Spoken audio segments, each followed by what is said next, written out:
Como usar o poder extraordinário da sua mente. Oswaldo Neto. Introdução. Quantas vezes já ouvimos histórias de pessoas que saíram da miséria e em alguns anos construíram verdadeiros impérios e grandes empresas. Enquanto algumas pessoas vivem relacionamentos felizes e constroem lindas famílias, outras vivem um caos em seus relacionamentos amorosos. Quantas pessoas que conhecemos alcançaram a cura de doenças tidas como incuráveis, e pessoas que morreram rapidamente depois de um diagnóstico médico. Em alguns momentos de nossa existência já nos perguntamos, por que algumas pessoas são tristes e depressivas e outras são felizes e irradiantes sem nenhum motivo aparente. Porque um é abundante e próspero e outro pobre e estéril. Porque um homem é tímido e inseguro e o outro cheio de fé e confiança. Porque um vive em uma casa grande e luxuosa e o outro leva uma existência miserável numa favela. Porque um é um sucesso espetacular e o outro um pobre fracassado. Porque um é um notável orador e imensamente popular e outro apenas medíocre e anônimo. Porque uma pessoa é um gênio em seu trabalho ou profissão e o outro moleja a vida inteira sem nada fazer de relevante ou extraordinário. Porque um homem fica curado de uma moléstia psicológica considerada incurável e o outro não. Porque tantas pessoas boas e religiosas sofrem as torturas de uma mente aprisionada em pensamentos negativos e destrutivos. Porque tantas pessoas desonestas e sem moral obtêm sucesso, prosperam e gozam de excelente saúde. Porque uma mulher é feliz e satisfeita no casamento e sua irmã frustrada e infeliz. Haverá respostas para essas perguntas na mente consciente ou no subconsciente de tais pessoas. Todos desejam saúde, felicidade, segurança, paz de espírito, sinceridade, mas muitos falham no decorrer de suas vidas e não conseguem alcançar suas metas e objetivos. Um professor universitário afirmou recentemente: sei que, se mudasse a minha mentalidade e resignificasse minha vida emocional, minha úlcera nervosa desapareceria para sempre. Não tenho, porém, qualquer técnica, processo ou modus operandi para alcançar esse milagre. Minha mente se move para frente e para trás em volta dos meus inúmeros problemas e eu me sinto frustrado, derrotado e incapaz de realizar meus sonhos. Aquelas pessoas que alcançaram o topo de seus objetivos, ou aquelas pessoas que realizaram verdadeiras maravilhas, ou aqueles que obtiveram verdadeiros milagres, se tivessem usado a mente de forma errônea e negativa, teriam resultados medíocres e frustrantes. O rei Salomão já dizia no livro de Provérbios há muito tempo atrás que somos aquilo que acreditamos ser. A maioria das pessoas fica enfermas através de seus próprios pensamentos destrutivos. Atualmente, os psicólogos já estão questionando a pessoa por que elas precisam da sua doença e qual o ganho que eles têm, porque muitas pessoas estão encontrando na doença uma forma de fugir dos seus problemas. Não existe uma fórmula mágica para que a vida comece a fluir definitivamente em nossas vidas, o que existe é apenas algumas técnicas, simples na teoria, mas para começar a colocá-la em prática, demanda tempo e dedicação. Tudo está dentro do nosso subconsciente, e é preciso que trabalhemos os nossos pensamentos e consequentemente agir, para assim, as coisas começarem a dar certo. Pensamento positivo mais ação igual resultados poderosos. Segundo alguns estudiosos da psicologia comportamental, até os 6 anos de idade, a pessoa não tem o seu intelecto totalmente formado, então, a sua mente na primeira infância era totalmente aberta, ou seja, você não tinha capacidade de julgar o que era bom ou ruim para você, e tudo o que chegava até você através de ideias, pensamentos, imagens, atitudes etc. ficava gravado em seu subconsciente. A mente começa a tomar sua própria forma aos 7 anos, e ela está completamente desenvolvida aos 14 anos. Então, o intelecto começa sua ativação na idade dos 14 anos e está completamente desenvolvido aos 21 anos. Dos 21 até os 28 anos, nós experienciamos a combinação do corpo, mente e intelecto. Da idade dos 28 anos em diante, a vida depende do autoconhecimento. A partir dos 28 anos, se o indivíduo não tem conhecimento do seu eu interior, sua consciência fica entre o corpo e a mente. Ele não passa de um adolescente de 14 anos. É por isso que a grande maioria das pessoas tenta mudar os seus resultados e não consegue. Faz curso, troca de emprego, muda de cidade e acaba sempre colhendo os mesmos resultados e não consegue entender por que isso acontece. Enquanto, ao contrário, tem outras pessoas que tudo o que elas tocam vira ouro. Certa vez eu ouvi uma frase muito engraçada, mas ao mesmo tempo profunda. Uma vez eu tentei fugir de mim mesmo, mas para todo lugar que eu ia eu estava lá.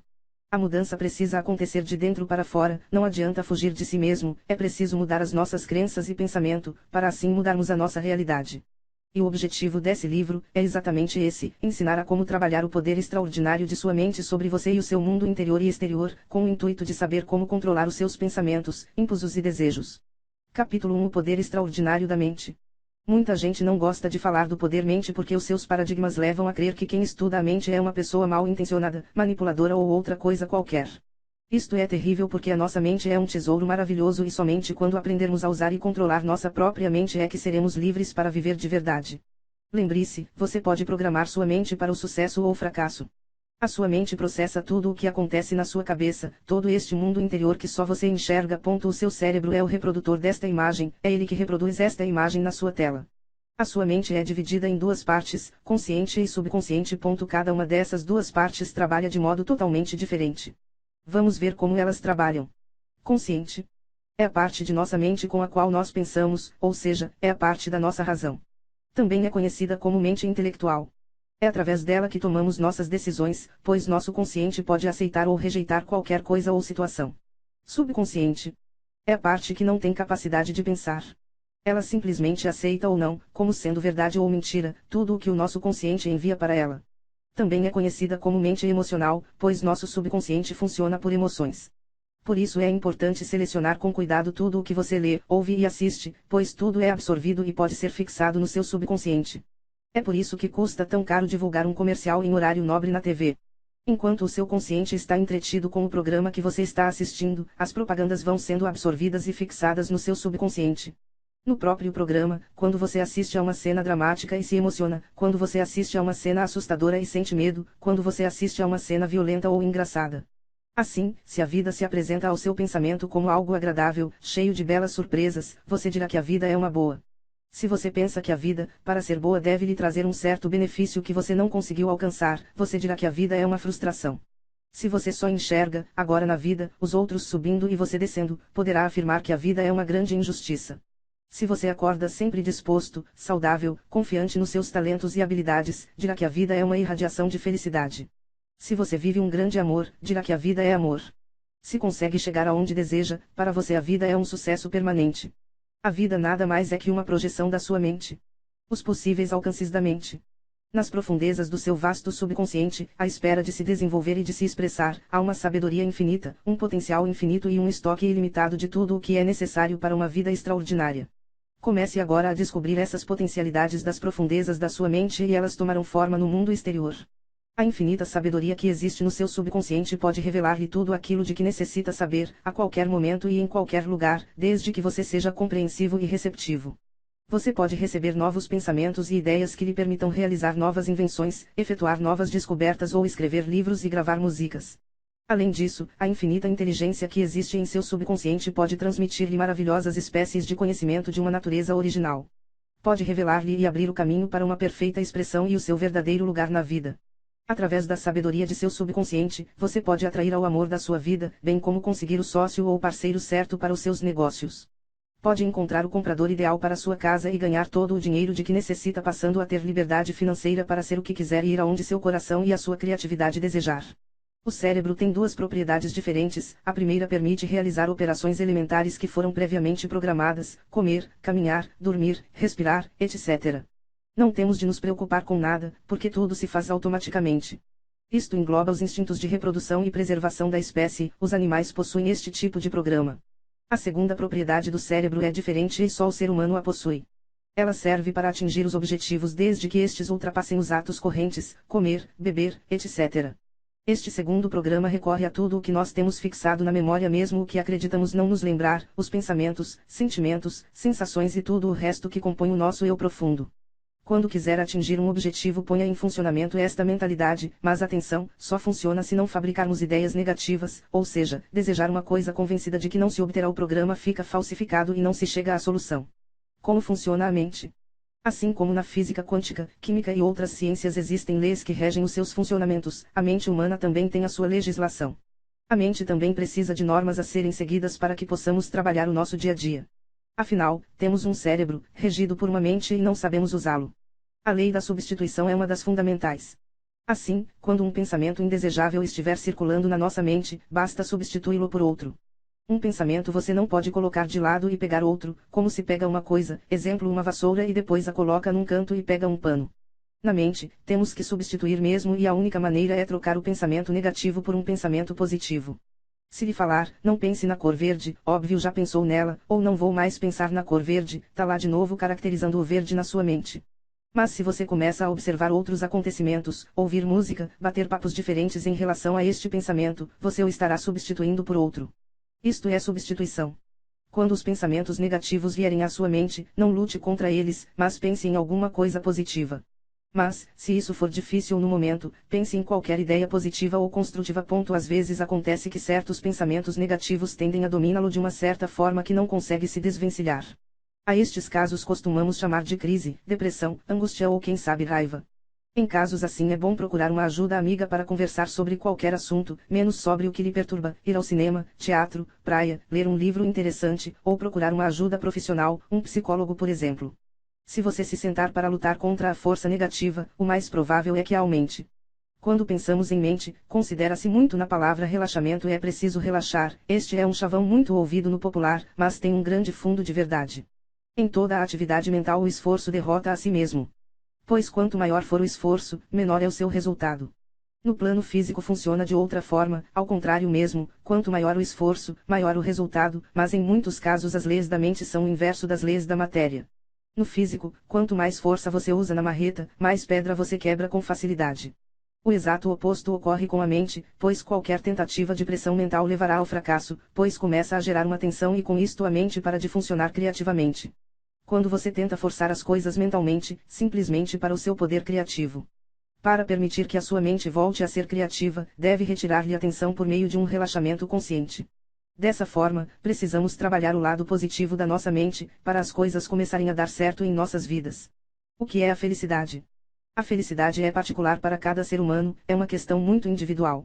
Mesmo que a ideia compartilhada entre a maior parte das pessoas seja que esse conceito é construído com saúde, amor, dinheiro, entre outros itens. De acordo com Daniel Gilbert, professor de psicologia da Universidade de Harvard, nos Estados Unidos, que estuda a felicidade há mais de 2 décadas, conceitua a sensação de bem-estar. É difícil dizer o que é, mas sei quando eu a vejo. É simplesmente se sentir bem. Em suas pesquisas e livros sobre o tema, Gilbert mostra o que teimamos em não perceber no dia a dia: a felicidade não é uma sensação eterna, é um estado de êxtase, daqueles que se atingem nos momentos de extremo prazer. Estar feliz ou triste é um ir e vir. Apesar de difíceis, os processos de infelicidade também funcionam como um momento para amadurecer, pensar e refletir sobre as atitudes e os projetos. Não há respostas concretas, mas há pistas do que leva até ela. O filósofo grego Aristóteles afirmava, há mais de 2000 anos, que a felicidade se atinge pelo exercício da virtude e não da posse. A filosofia que investiga e se dedica para definir e esclarecer as ideias do ser humano é excelente para refletir sobre a felicidade. E as primeiras reflexões de filosofia sobre ética continham o assunto felicidade, na Grécia Antiga. A mais antiga referência de filosofia sobre esse tema é o fragmento do texto de Tales de Mileto, este que viveu entre 7 a.C. e 6 a.C. Para Tales, ser feliz é ter corpo forte e são, boa sorte e alma formada. Para Sócrates essa ideia teve rumo novo, ele postulou que não havia relação da felicidade com somente satisfação dos desejos e necessidades do corpo, mas que o homem não é apenas corpo, e sim em principal, alma. Felicidade seria o bem da alma, através da conduta justa e virtuosa. Segundo o psicólogo israelita Daniel Kahneman, da Universidade Princeton, nos Estados Unidos, passamos a julgar nossa felicidade não pela situação atual, mas pela perspectiva de melhorar de vida no futuro. A conclusão de Kahneman faz parte de um estudo feito nos últimos anos sobre o modo de viver dos americanos. Há meio século, o sonho de uma família de classe média era ter a casa própria, um carro na garagem e pelo menos um filho na universidade. Os dados mostram que o sonho americano se transformou em realidade. E, apesar de alcançar seus objetivos, esse povo não se considera satisfeito ou feliz.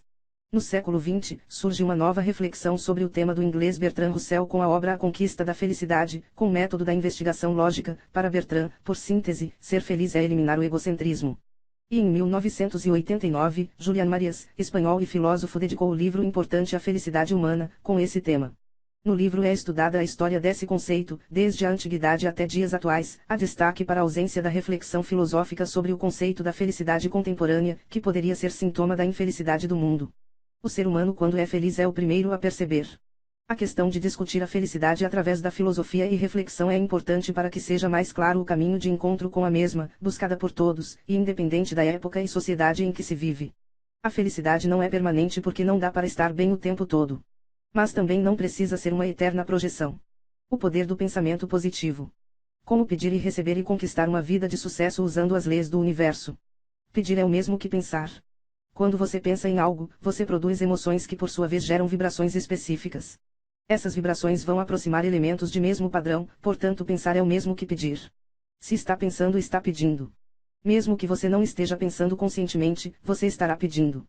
Começa aqui um grande desafio, o de perceber a necessidade de vigiar os pensamentos. Pois todos os nossos pensamentos negativos atraem para nossa realidade acontecimentos negativos. Quando começamos a fazer pedidos conscientes do que queremos, nossa força de criação aumenta. Por isso peça o que quiser. Não tenha medo de pedir. Não existe não pedir. O pensamento de não querer nada, já é uma vibração que atrairá mais elementos de mesma frequência. Não é novidade que depressão, ansiedade, raiva e sentimentos similares estão relacionados a doenças cardíacas. Uma alta dose de estresse, por exemplo, pode fazer o coração bater mais rapidamente e aumentar a pressão arterial, acelerando, assim, a possibilidade de um infarto. Mas não é só isso.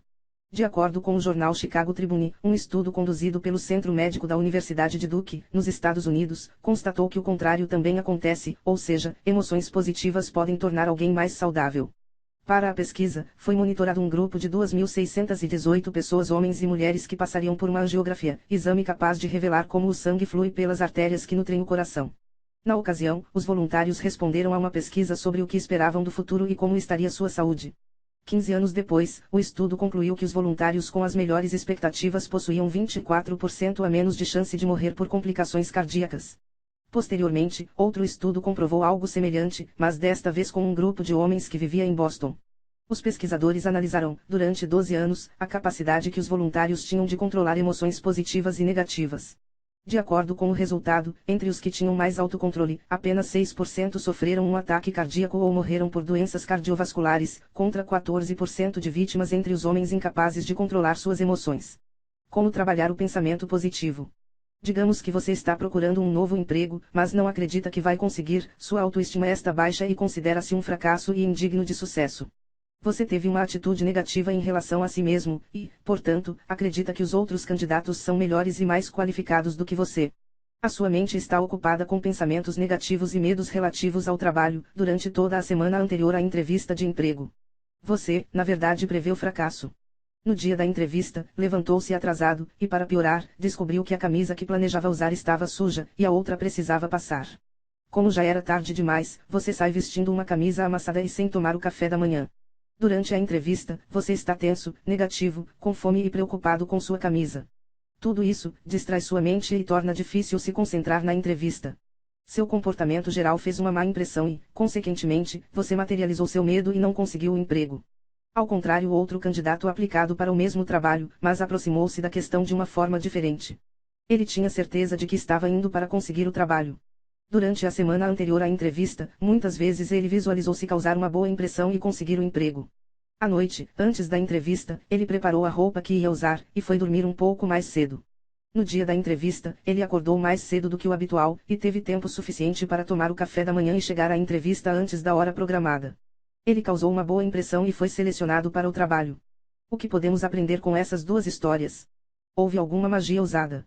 Não, tudo aconteceu de uma forma natural. É com atitudes positivas que experimentamos sentimentos agradáveis e felizes. Isso traz brilho aos olhos, mais energia e felicidade. Todo o nosso ser transmite boa vontade, felicidade e sucesso.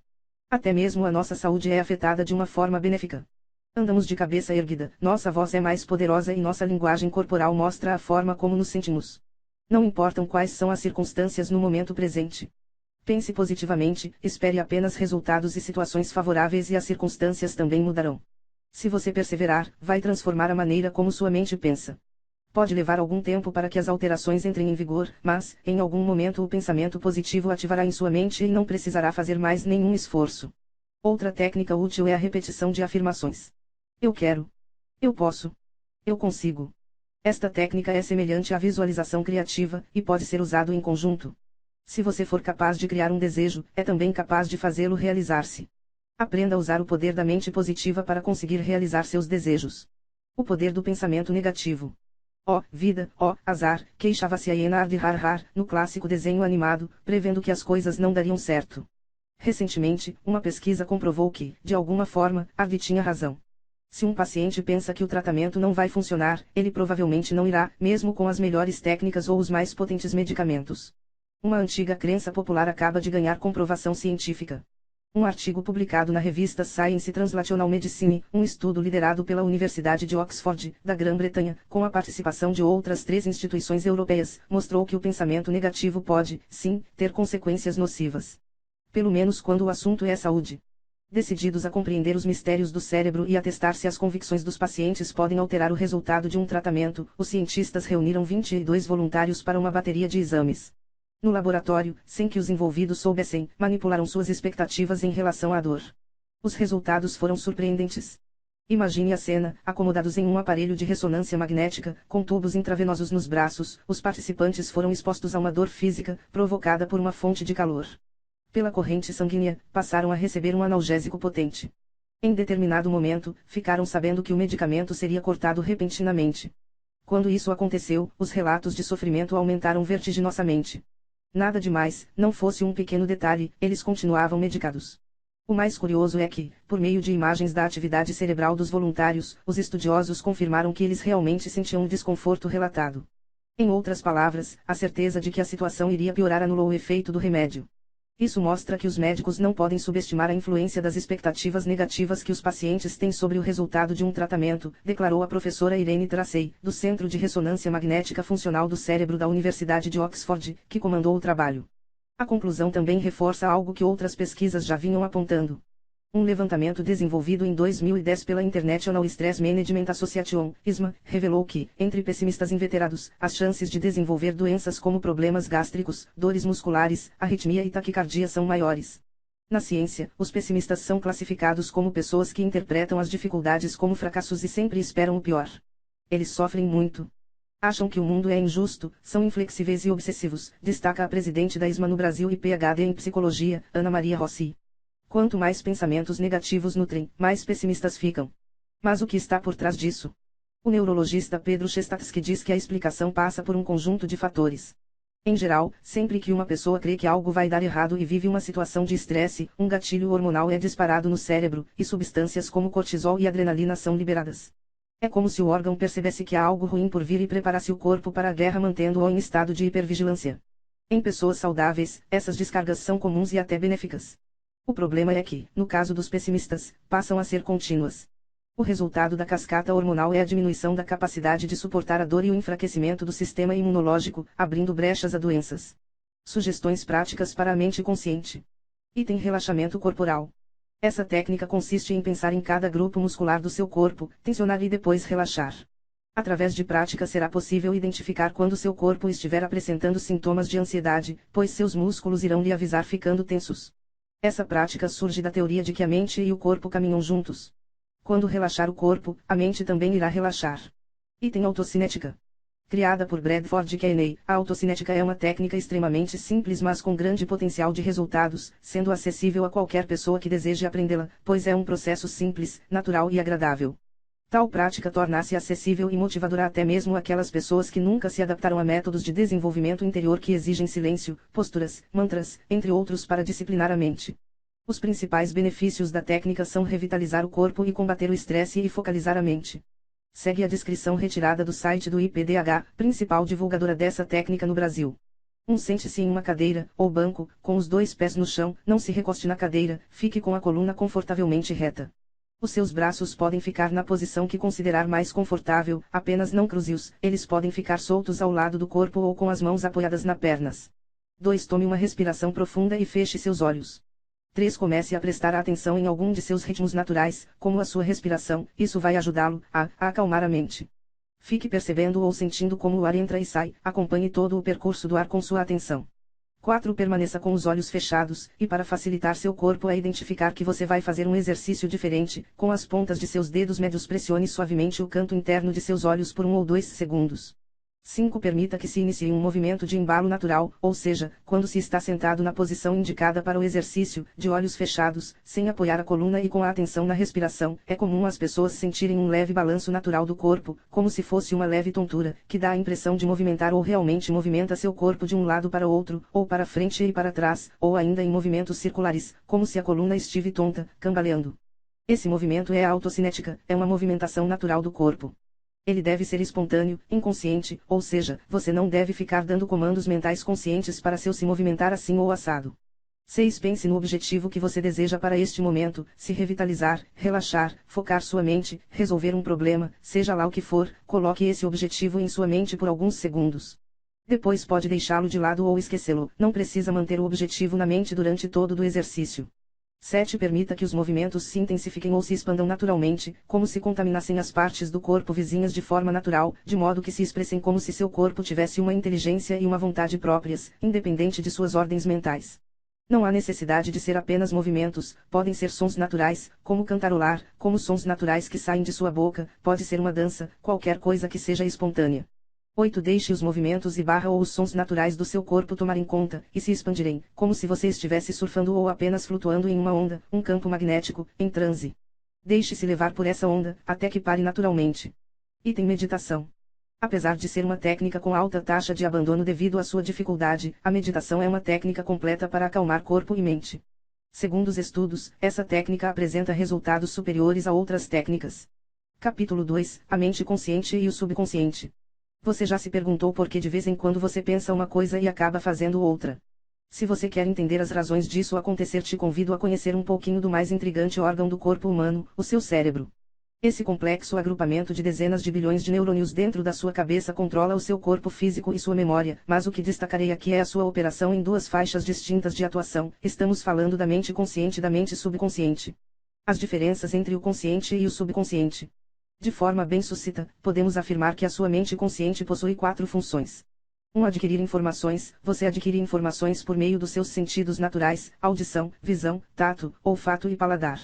A informação, portanto, pode ser um som, uma imagem, um gesto, um toque, um gosto estranho, uma notícia, etc. Tudo aquilo que você está assimilando por meio dos seus 5 sentidos é uma informação. 2. Comparação. A nova informação que você adquiriu será automaticamente comparada com o banco de dados existente no seu subconsciente. 3. Análise. A informação recebida será quebrada em partes menores e então analisada em detalhe. 4. Avaliar respostas. É a sua consciência que irá determinar qual tipo de resposta ou ação será adotada em decorrência dessa informação. Ainda na primeira infância, a mente consciente entra em atividade e sua tarefa principal é executar as funções lógicas acima apresentadas. Na medida em que crescemos, a mente consciente irá nos ajudar a tomar decisões que se adequem ao banco de dados do seu subconsciente. Já que seu cérebro é um computador, você alguma vez parou para pensar quais são os programas instalados no seu subconsciente? Hábitos. Todos os seus hábitos, bons ou ruins, estão armazenados no seu subconsciente. 2. Emoções. O seu subconsciente sempre resgatará emoções quando o gatilho dessa emoção for acionado por um evento, uma lembrança ou experiência. 3. Memória de longo prazo. A sua mente subconsciente registra com perfeição todos os eventos, mas você não consegue acessar a essa informação pela via consciente. 4. Personalidade. É com base nas suas experiências combinadas com suas reações às informações, desde a infância até a fase adulta, que o subconsciente constrói sua personalidade. 5. Intuição. Você já sentiu que alguma coisa boa ou ruim estava para ocorrer e de fato ocorreu e até hoje você não entende como antecipou aquilo? Pois então, na verdade, sua mente consciente não consegue gerenciar todas as informações adquiridas pelos seus 5 sentidos. Por isso, sua mente subconsciente irá enviar recados para sua mente consciente quando necessário. A intuição geralmente se manifesta em forma de uma reação física, sonho ou sensação. 6. Criatividade. É a habilidade de transformar sonhos, ideias, visões e pensamentos em realidade. A sua mente subconsciente trabalha constantemente para alcançar aquilo que está programado em nós, seja positivo ou negativo. 7. Percepção. Tudo que você assimila à sua volta passa pelo filtro da sua percepção, que é modulada pelos seus padrões de análise desenvolvidos ao longo da sua vida. 8. Crenças e valores. Se a crença é aquilo que você acredita estar de acordo com sua experiência, conhecimento e esperança, seus valores são as coisas que são realmente relevantes na sua vida. Quando nos deparamos com uma situação importante, tanto a crença quanto os valores serão moldados pela nossa percepção. O poder do subconsciente. Agora que você já vislumbrou o funcionamento do seu cérebro, da sua mente e das influências do consciente e subconsciente sobre seu comportamento, podemos ainda acrescentar que a sua mente subconsciente trabalha 100% do tempo e sempre está operando os programas instalados. 2. O seu subconsciente aceita qualquer coisa que nele for programado pela mente consciente. Por isso é muito importante tomar cuidado ao trabalhar com o subconsciente. Essa parte do seu cérebro não exerce qualquer juízo de valor. Portanto, não é o seu subconsciente que irá dizer se algo é certo ou errado, bom ou ruim, real ou imaginário, possível ou impossível. Mas, uma vez programado no seu subconsciente, suas condutas tenderão a agir conforme a programação. 3 especialistas concluíram que, apesar das duas mentes atuarem de forma complementar uma à outra, no comportamento humano a mente consciente responde por 12% das ações. Já a mente subconsciente é responsável por 88% das condutas. O pensamento é o gatilho do subconsciente. É no terreno do subconsciente que, segundo Cury, está localizado o gatilho da memória, disparando milhares de vezes, dando os primeiros significados às imagens, aos sons e às formas de tudo o que ouvimos, vemos, sentimos e tocamos. Ao estudar mais sobre o assunto, se descobre que, quando este gatilho da memória, que parte do subconsciente e que por alguma razão é acionado, automaticamente se abre uma janela, deste modo sendo dado início à construção do pensamento, resultando na assimilação de informações que podem demandar no surgimento de fobias, de preconceitos. Contudo, se fração de segundos o consciente toma consciência de tal fato e é capaz de restabelecer o equilíbrio psíquico e emocional. A partir desta realidade, é que entram em campo no jogo da mente as três janelas, definidas pelo psiquiatra e terapeuta Dr. Augusto Cury como janelas neutras, janelas traumáticas e janelas saudáveis. Para Cury, a primeira dessas janelas é definida de janelas neutras, responsáveis por aproximadamente 90% dos registros mentais referentes ao cotidiano humano, aliás, local este de pouco conteúdo de cunho emocional. Já as chamadas janelas traumáticas, são as responsáveis pelo registro de experiências fóbicas, relacionadas a perdas, frustrações, privações, ao sentimento de culpa, de superproteção, do ter pena de, evidentemente, não matando o corpo físico, mas acorrentando o consciente e impedindo-o de ser o gestor maior da vida. Em terceiro lugar, ainda segundo Cury, vêm as janelas saudáveis, que são as responsáveis diretas, por exemplo, pelas experiências de prazer, de altruísmo, tolerância, capacidade de análise crítica e de síntese em relação às realidades da vida do ser humano. Então, sabedores da existência destas três janelas da mente, o grande exercício a se fazer é evitar que as janelas traumáticas tomem as rédeas da mente, desta forma vivendo-se mais equilibrada e prazerosamente. Os conflitos mentais. Quem nunca teve conflitos mentais? Todo mundo um dia já teve dúvidas, e dúvidas é um dos conflitos mentais. Mas além da dúvida, existem vários outros conflitos mentais que nos deixam perdidos sem direção lógica. Às vezes as coisas estão em nossa frente, as respostas estão na nossa cara, mas a mente está tão atordoada que não consegue enxergar certas coisas. Conflitos comuns. Existem vários tipos de conflitos mentais, dentre os mais comuns estão a dúvida e o esquecimento.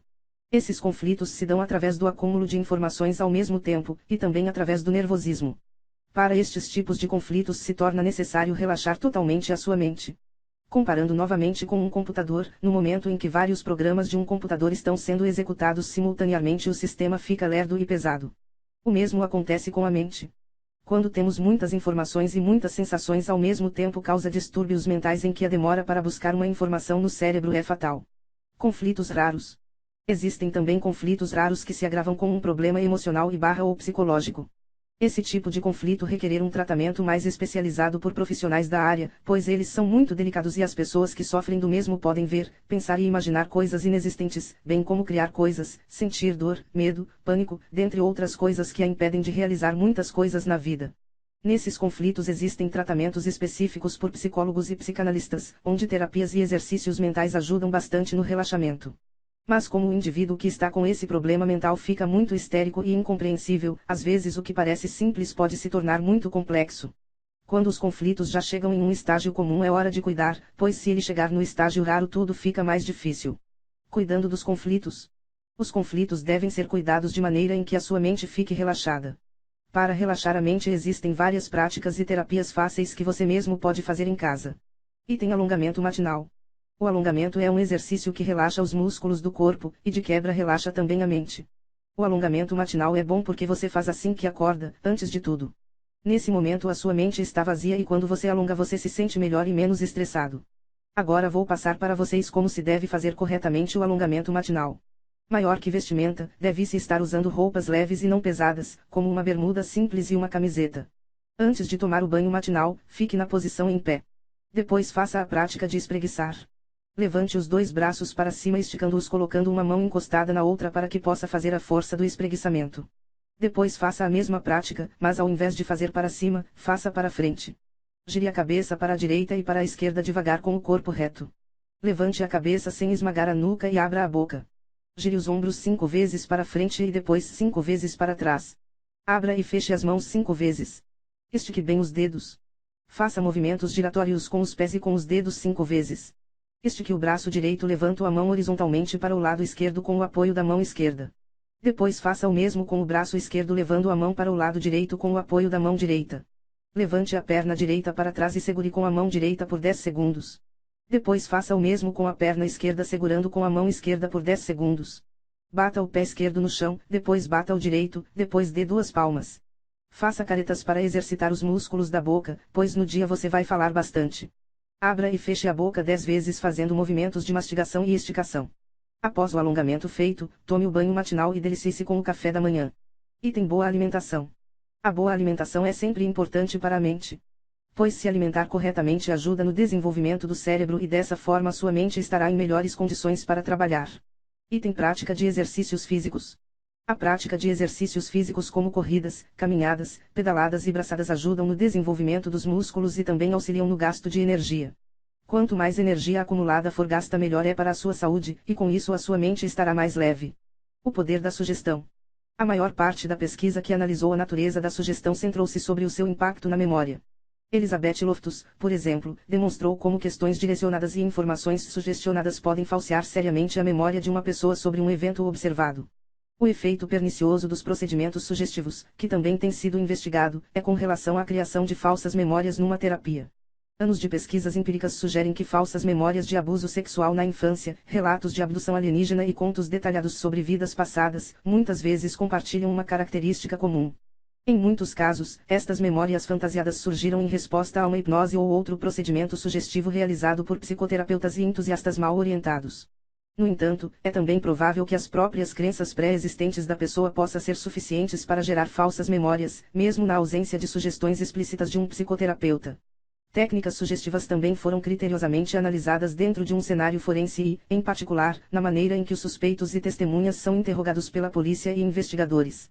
Sugestionabilidade interrogativa é a ocasião em que, dentro de uma interação social fechada, a pessoa passa a aceitar as mensagens transmitidas durante um interrogatório formal, como resultado do modo em que a sua resposta comportamental subsequente será afetada. Alguns pesquisadores relatam que a sugestionabilidade interrogativa pode ocorrer por conta de certas características pessoais ou em situações particulares. Além disso, a sugestionabilidade interrogativa depende do grau de influência do entrevistador e da pressão que pode exercer sobre o entrevistado, contaminando assim a memória do indivíduo. Um bem documentado e vívido exemplo do poder do questionamento sugestivo é o caso de Paul Ingram. Em 1988, a filha de Ingram acusou seu pai de abuso infantil e Paul Ingram foi posteriormente levado para interrogatório pela polícia local.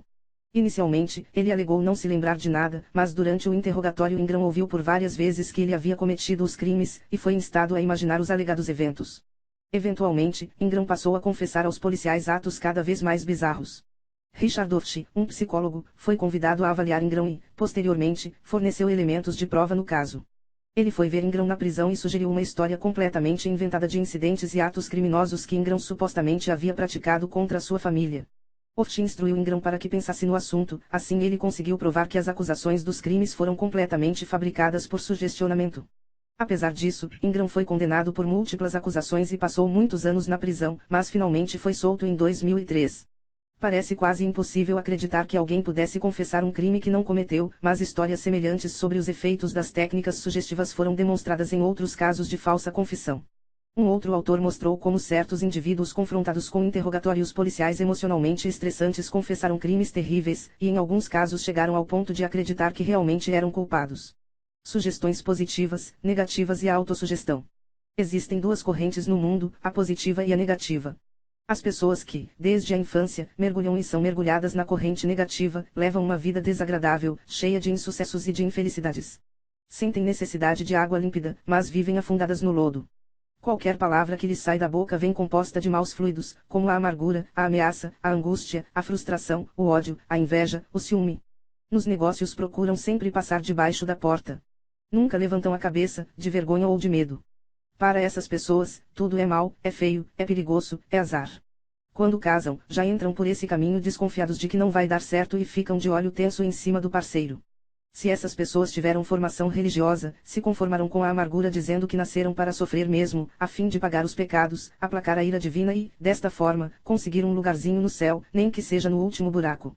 Se não tiveram formação religiosa, amaldiçoaram a vida. É preciso, no entanto, saber que uma reprogramação mental faz milagres.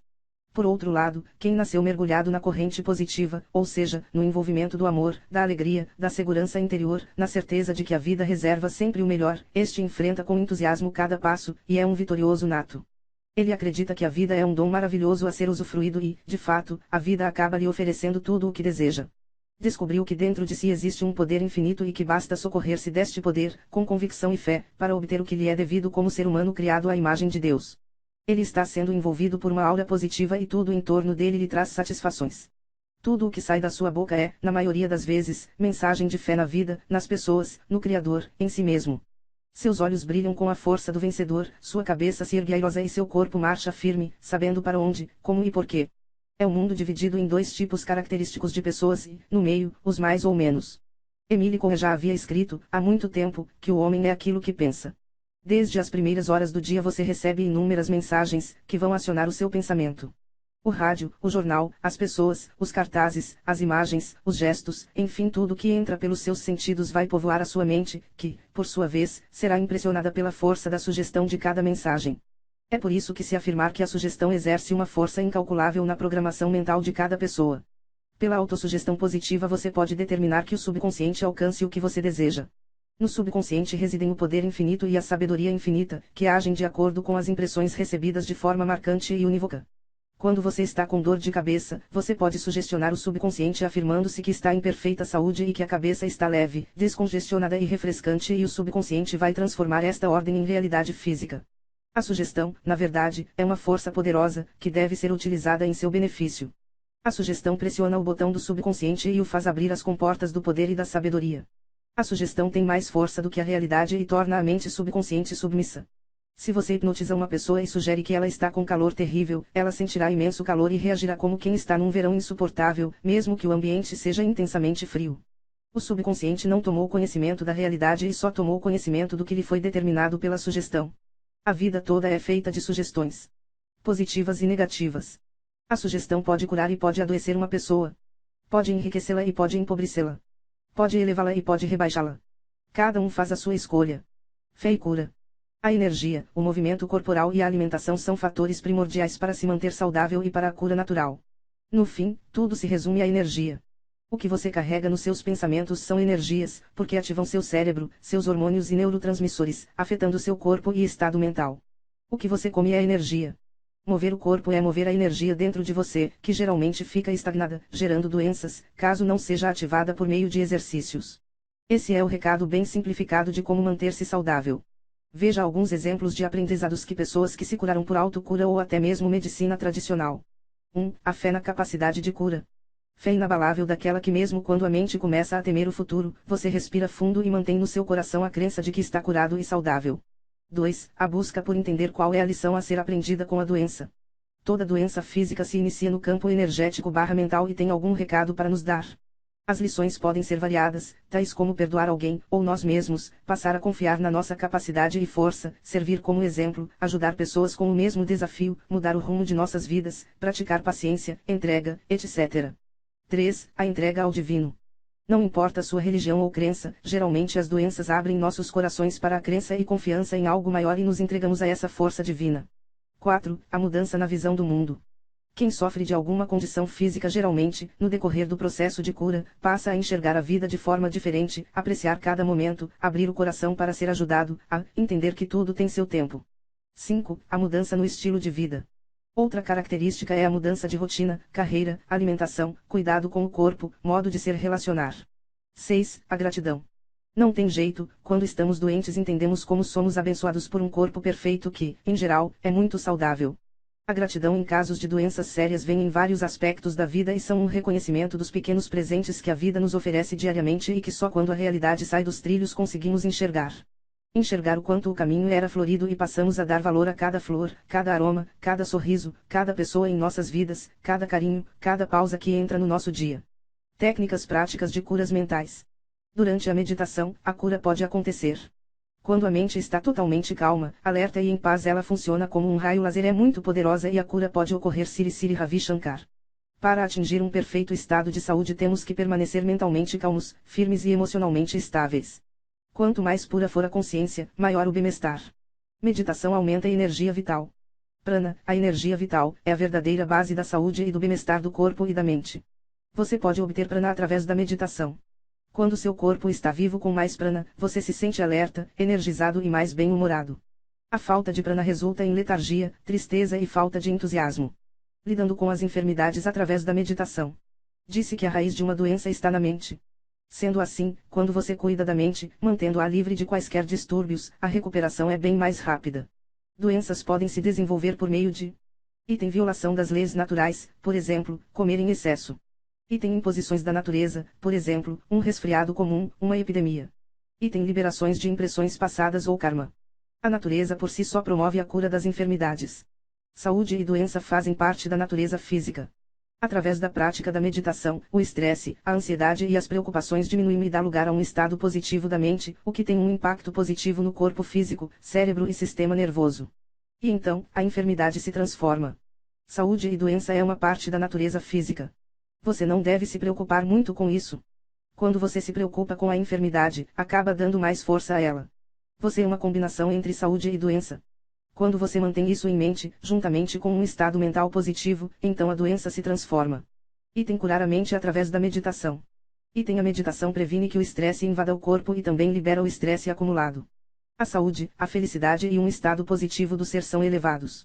Item a prática da meditação traz calma ao cérebro, é como cuidar de todo o complexo corpo-mente. A meditação pode levar a uma transformação espiritual conforme você aprende mais sobre a vida, todo o mistério da criação é decifrado. Então, as perguntas que surgem na mente são: qual o sentido da vida? Qual seu objetivo? O que é este mundo? O que é o amor? O que é o conhecimento? Quando estes questionamentos surgirem, saiba que você é verdadeiramente afortunado. Estas perguntas devem ser entendidas. Você não encontra estas respostas em livros, você as vivencia e testemunha uma transformação. É perfeitamente saudável, quando você se transforma por dentro. Assim, um botão se transforma em uma flor desabrojada. Da mesma forma, você se sente bem durante uma atividade alegre e harmoniosa. Você deve se perguntar o porquê. Os sentimentos não ficam isolados no corpo de uma só pessoa, eles estão por todos os lugares. Estão em todo o ambiente, pois a mente é mais sutil que os 5 elementos: terra, água, fogo, ar, éter. Se há fogo em algum lugar, o calor não permanece apenas onde o fogo está, ele também se irradia por todo o espaço. Na atual situação global de doenças e conflitos é importante meditar um pouco todos os dias. Por meio da meditação, é possível anular as vibrações negativas, criando-se, portanto, um ambiente mais harmonioso. Uma preciosidade da arte de viver é a respiração conhecida como Sudarshan Kriya. Esta prática ímpar de respiração é um potente energizador. Item cada célula torna-se totalmente oxigenada e repleta de energia. Item descarrega as emoções negativas do corpo. Item libera tensões, frustrações e raiva. Item elimina a ansiedade, depressão e letargia. Item traz alívio para ambos, corpo e mente. Após a prática a pessoa fica calma e centrada, com a mente mais clara. O sentimento de alegria prevalece e você é capaz de sorrir com o seu coração. Capítulo 3, a mente, o sucesso e a riqueza. 1% da humanidade possui 96% da riqueza financeira do mundo. Quantos possuem a riqueza da sabedoria, amor, felicidade, saúde, vitalidade e alegria de viver? Novas descobertas da neurociência mostram que emoções, crenças e pensamentos negativos bloqueiam as áreas do cérebro onde se processam nossa habilidade de atrair riqueza, abundância e felicidade. A mente rica usa a lei da atração para atrair riqueza. A mente pobre usa a lei da atração para atrair pobreza. A riqueza e o sucesso estão na mente. Homens como Bill Gates, Steve Jobs, Henry Ford, Thomas Edison, tinham um pensamento em suas mentes que era alcançar o sucesso, eles acreditavam piamente que teriam êxito, mesmo antes de serem homens de sucesso. Será que eles eram mais inteligentes? Tinham as melhores ferramentas? Nasceram em famílias ricas? Não? Henry Ford não concluiu o ensino regular e ficou milionário pois revolucionou a indústria com seus automóveis. Edison não concluiu nem o ensino básico e se tornou o maior inventor que a humanidade conheceu e ficou podre de rico. Bill Gates, o famoso criador da Microsoft, não concluiu o curso superior em Harvard. E se formos pesquisar a vida pessoal deles também, veremos que eles não nasceram em famílias ricas. O ponto que eu quero que você entenda é que não importa a situação atual que você esteja vivendo, você pode conseguir a prosperidade financeira, e que não importa se você tem capital ou não, ou se tem instrução suficiente ou não. Faça o seguinte, pesquise sobre a vida das pessoas que te motivam e te inspiram, você vai perceber que elas eram pessoas simples como você e eu, não tinham grandes recursos, não nasceram em berço de ouro, mas tinham algo, muito importante. Um pensamento sustentando por uma fé inabalável de que iriam conseguir o que queriam. Por mais que pareça óbvio para alguns este tipo de afirmação, algumas outras pessoas ainda acreditam que a qualidade de seus pensamentos em nada tem a ver com a qualidade de vida que levam. Esta é a crença que justamente as separam das pessoas de sucesso. Napoleão Hill escreveu Pense e Enriqueça para motivar as pessoas a direcionarem sua mente e seus processos de pensamento. Segundo ele, aquele que aprende a pensar da maneira correta pode se tornar rico. O livro continua popular nos dias de hoje por um motivo simples: funciona. As descobertas de Hill foram revolucionárias.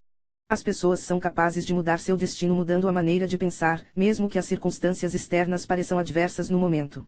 Ele disse: cada adversidade, cada fracasso, cada sofrimento carrega em si a semente de um benefício igual ou maior.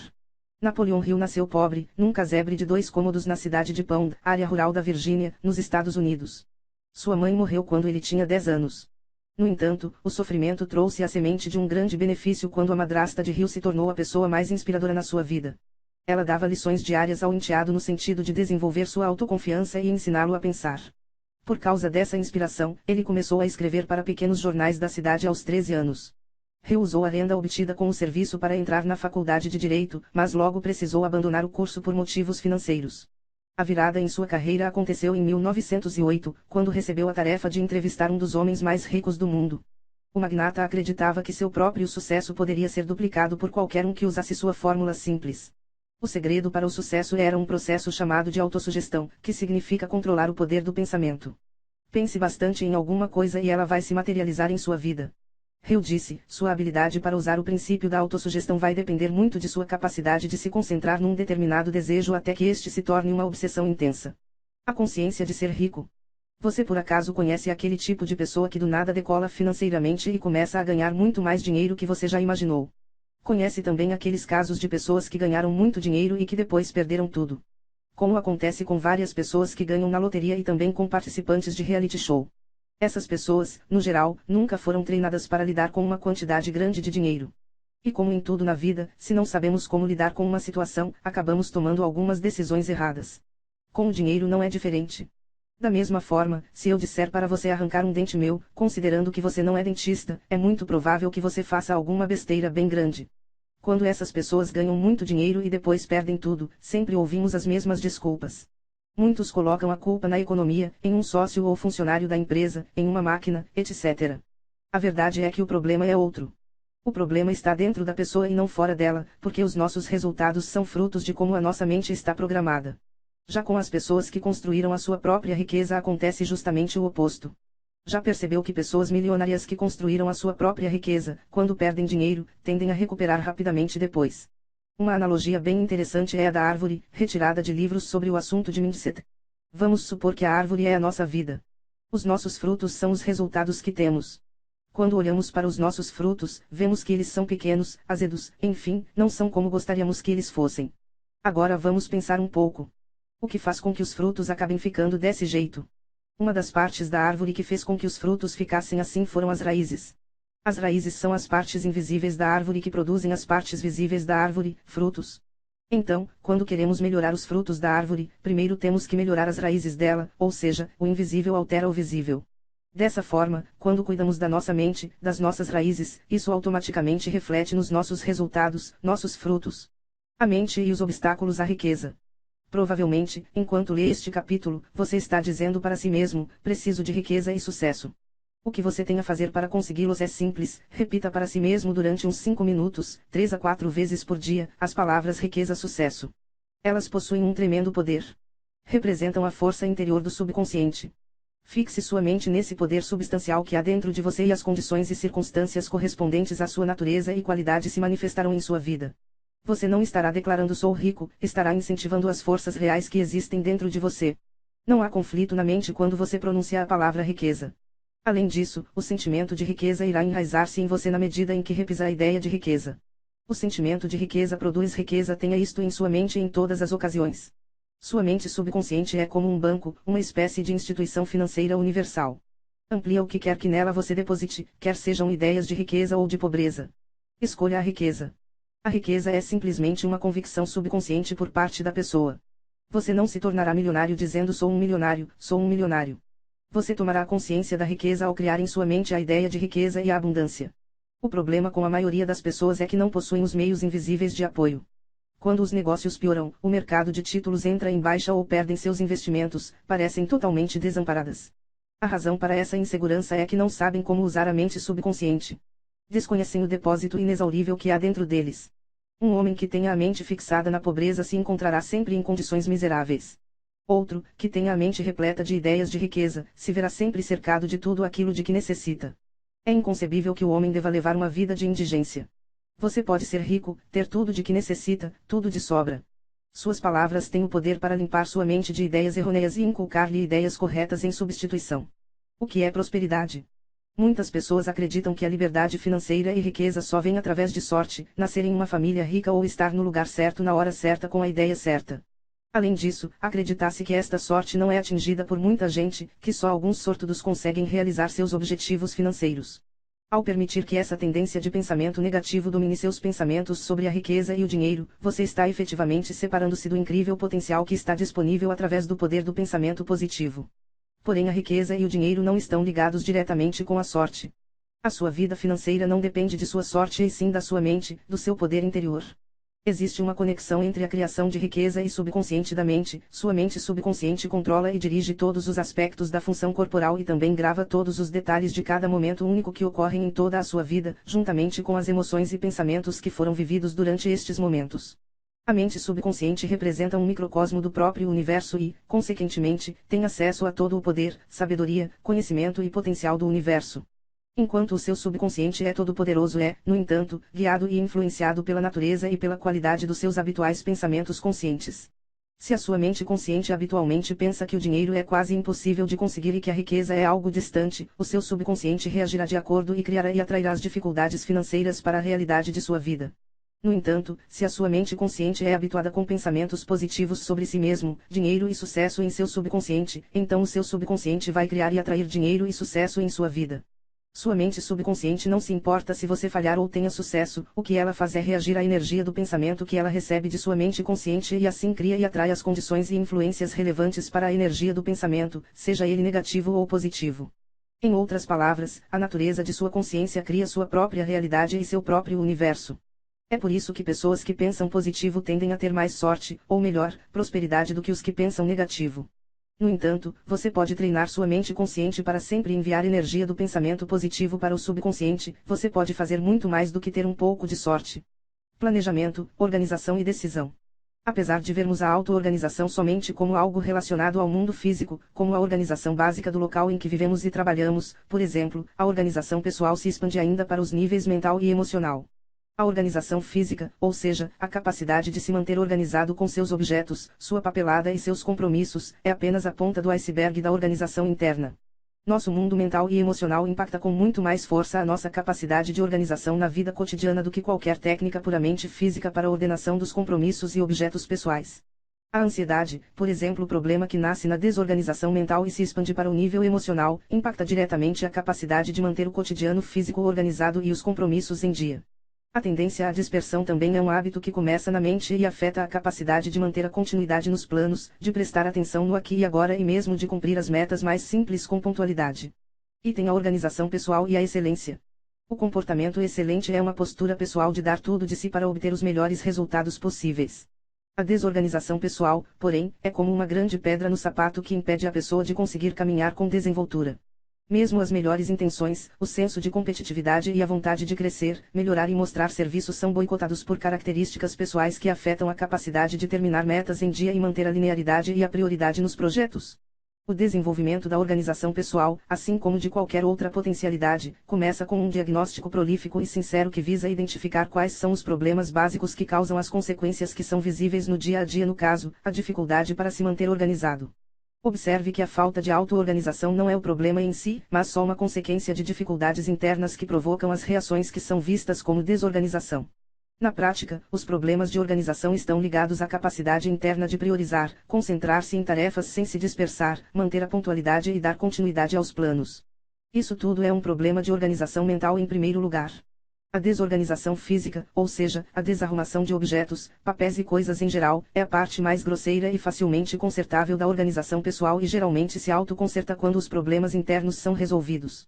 Agora, para resolver esses problemas internos não há nenhuma fórmula mágica ou dica rápida. Esses problemas são causados primeiramente por dificuldades na priorização e, como você sabe, priorização é uma questão de vontade e vontade é basicamente uma questão de vergonha na cara. É como se disciplinar para acordar cedo. Se você não tem vontade e não precisa acordar cedo por uma obrigação externa, você continua na cama e é preciso uma boa dose de vergonha na cara para superar a preguiça e a vontade de ficar deitado para conquistar esse tipo de disciplina. Por mais simples e ordinária que essa ideia seja, se você parar para pensar você chegará à mesma conclusão. Se sempre procuramos o caminho mais fácil, não temos como negar que a escolha é nossa. A tendência à dispersão também é resultado da vontade mal direcionada, pois a pessoa se dispersa porque quer, porque ela tem vontade de fazer outras coisas e não o que ela deve fazer naquele momento. Nesse caso também, vergonha na cara é a única solução, pois não há técnica nenhuma que o obrigará a fazer algo que você não quer fazer, só porque você não quer. Afinal de contas, todos nós somos livres para fazermos o que bem quisermos, não somos. Se escolhemos ficar na frente da TV quando sabemos que deveríamos estar fazendo qualquer outra coisa mais difícil, a responsabilidade é nossa.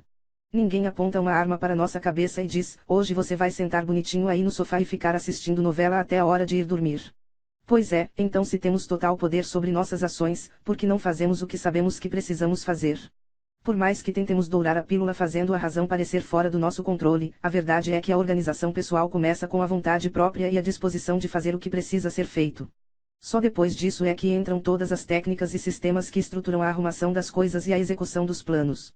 Sair por aí procurando dicas para se organizar sem que você tenha força de vontade para colocar tudo em prática é como colocar a carruagem na frente dos bois. Persistência e o sexto sentido. O sexto sentido desafia a descrição, é a mente criativa ou aquela parte da mente que recebe pressentimentos ou inspirações. A compreensão do sexto sentido se consegue por meio da meditação e o desenvolvimento mental desde dentro de cada um. A ciência nunca conseguiu localizar exatamente qual é a fonte do sexto sentido. Porém, sabemos que algumas pessoas o têm mais forte do que outras. A habilidade de utilizar seu sexto sentido pode ser desenvolvida. Prove este exercício. 1. Escolha alguns personagens aos que tenha admirado por seus êxitos. Podem ser personagens históricos que tenham princípios que você gostaria de possuir. Escolha 9 ou 10 pessoas. 2. Cada noite, logo antes de dormir, sente-se num lugar sossegado onde você possa estar sozinho com seus pensamentos. Imagine você sentado ao lado de cada um destes personagens. Imagine que está discutindo com cada um deles como construir uma personagem que seja um composto do melhor de cada uma destas pessoas. 3. Isto criará um fértil ambiente de autossugestão, o princípio no qual os personagens são construídos. Isso o levará à transformação do desejo numa realidade. 4. Fale especificamente a cada um destes personagens e peça para eles conselhos sobre como desenvolver qualidades similares às deles. Peça-lhes que influam por meio do seu sexto sentido. Deixe que cada um deles desenvolva sua própria personalidade imaginária enquanto você os visita mentalmente.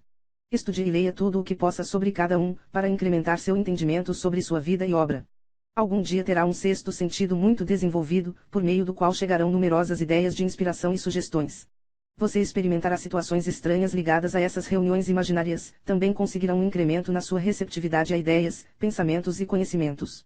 O poder da mente para o sucesso e a riqueza, sugestões práticas.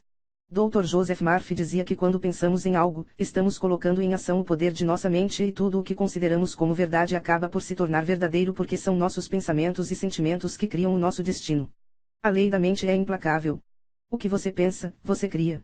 O que você sente, você atrai. O que você acredita torna-se realidade. A física quântica, a neurociência e a psicologia comprovam que podemos mudar de vida apenas usando o poder da mente. Decida conquistar a riqueza da maneira mais fácil, com a ajuda infalível do seu próprio subconsciente. Para conquistar riqueza não é necessário trabalhar como um escravo. A riqueza é uma convicção subconsciente. Você precisa pensar, sentir e agir como rico. Ponha a ideia da riqueza na sua cabeça. A maioria das pessoas não sabe como fazer porque não possui os meios invisíveis de apoio.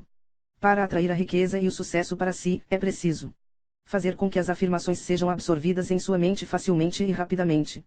Estimular a memória, a criatividade e pensamentos positivos.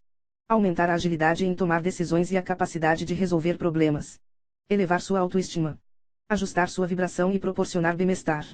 Promover a harmonia com a Terra, com o universo, consigo mesmo, com o seu ser interior e com a fonte de energia. Promover a sintonia com os seus desejos, ajudando a atrair dinheiro, fartura, prosperidade, riqueza, sucesso e abundância. O livro Os Segredos da Mente Milionária, Secrets of the Millionaire Mind, é um livro escrito por T. Harv Eker, que tem como propósito ensinar aos leitores a ideia de como ficar rico alterando seus conceitos sobre dinheiro e praticando hábitos das pessoas bem-sucedidas. Este é um livro indicado para pessoas que querem mudar suas vidas e seu modo de agir, tomando atitudes que vão de encontro ao sucesso financeiro, e que determinam o grau de envolvimento e desenvolvimento para atingir suas metas. No livro o autor convida o leitor a conhecer os princípios, e a praticar repetições daquilo que a mente deve ser treinada, pois a repetição é mestra da habilidade. Além disso, o autor propõe a prática de exercícios para os princípios estudados. Com isso, o autor enfatiza que, como pessoas esquecemos o que escutamos, lembramos daquilo que vemos, mas entendemos aquilo que fazemos.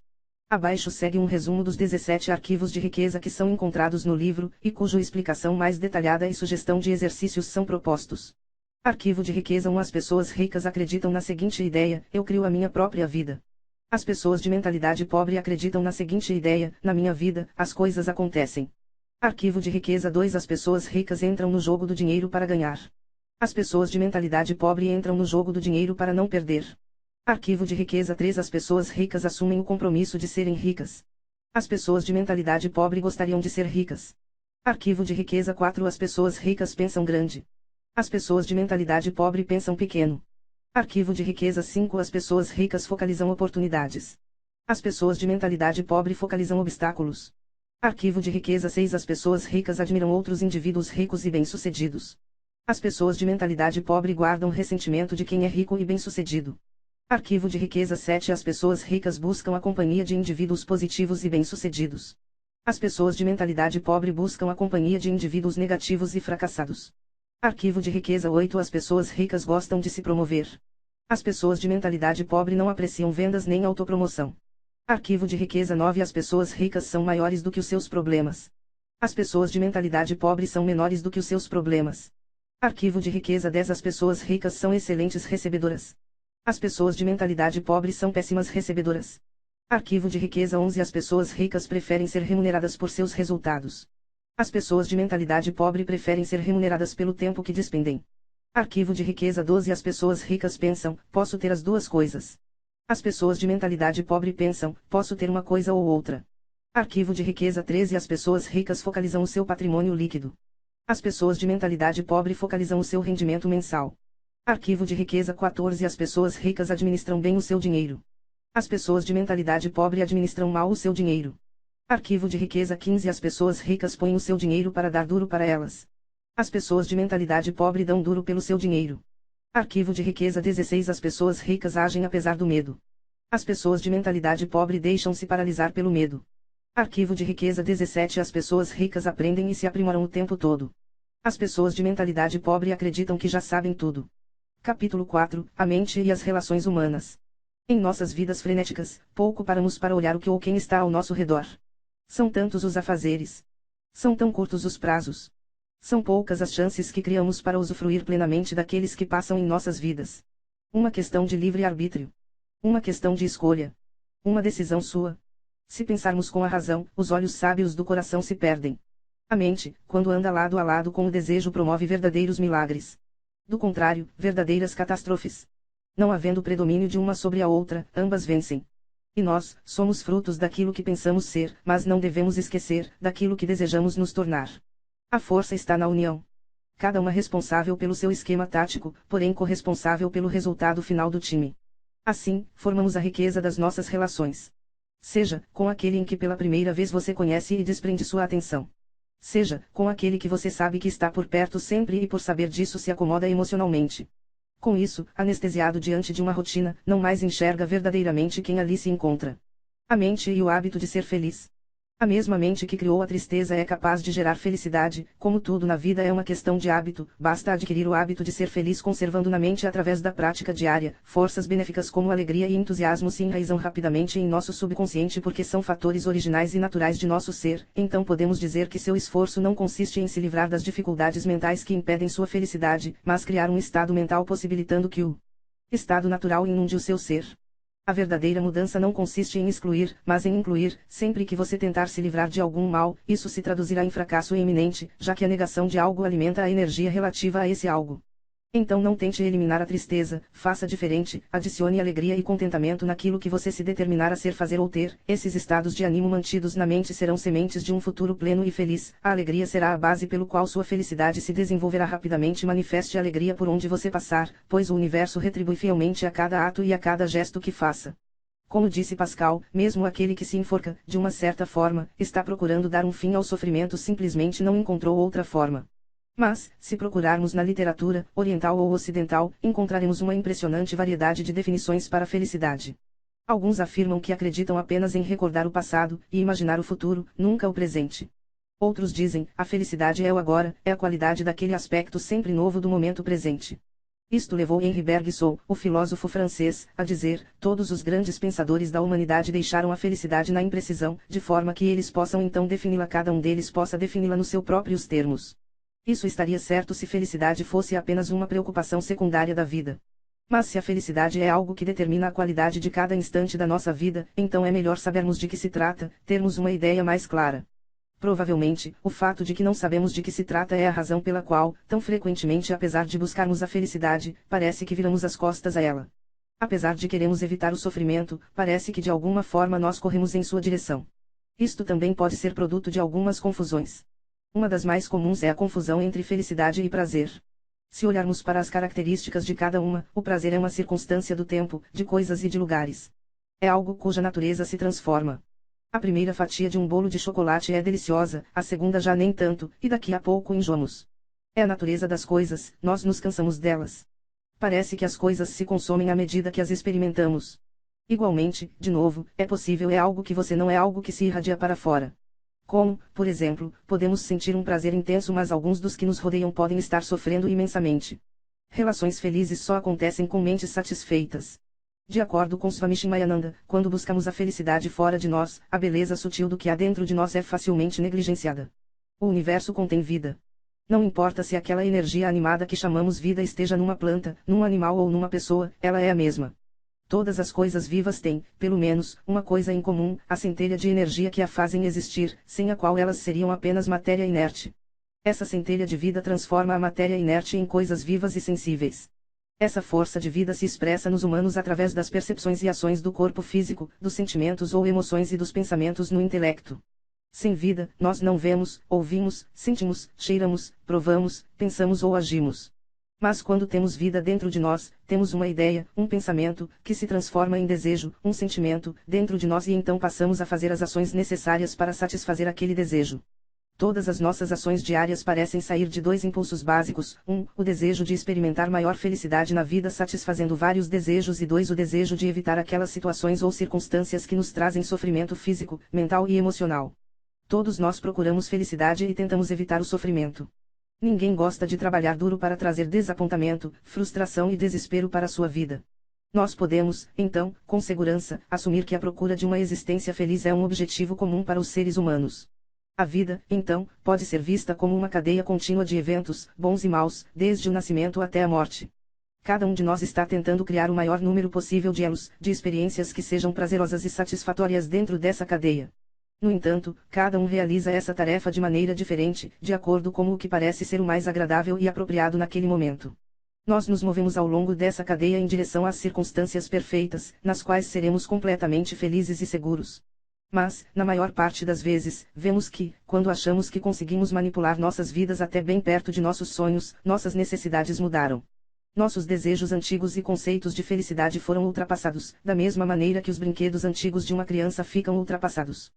Comumente descobrimos que nossa busca externa pela felicidade permanente, além de ser infrutífera, pode até ser fonte de descontentamento em nossas vidas. Estamos sempre vivendo a ansiedade da antecipação, a ruptura e a fadiga da busca, a insatisfação com que conseguimos, se e quando conseguimos, o medo de perder uma vez conquistado, e a dor atrelada à perda verdadeira que deve inevitavelmente ocorrer, já que, quando morrer, você não poderá levar consigo aquilo que conseguiu.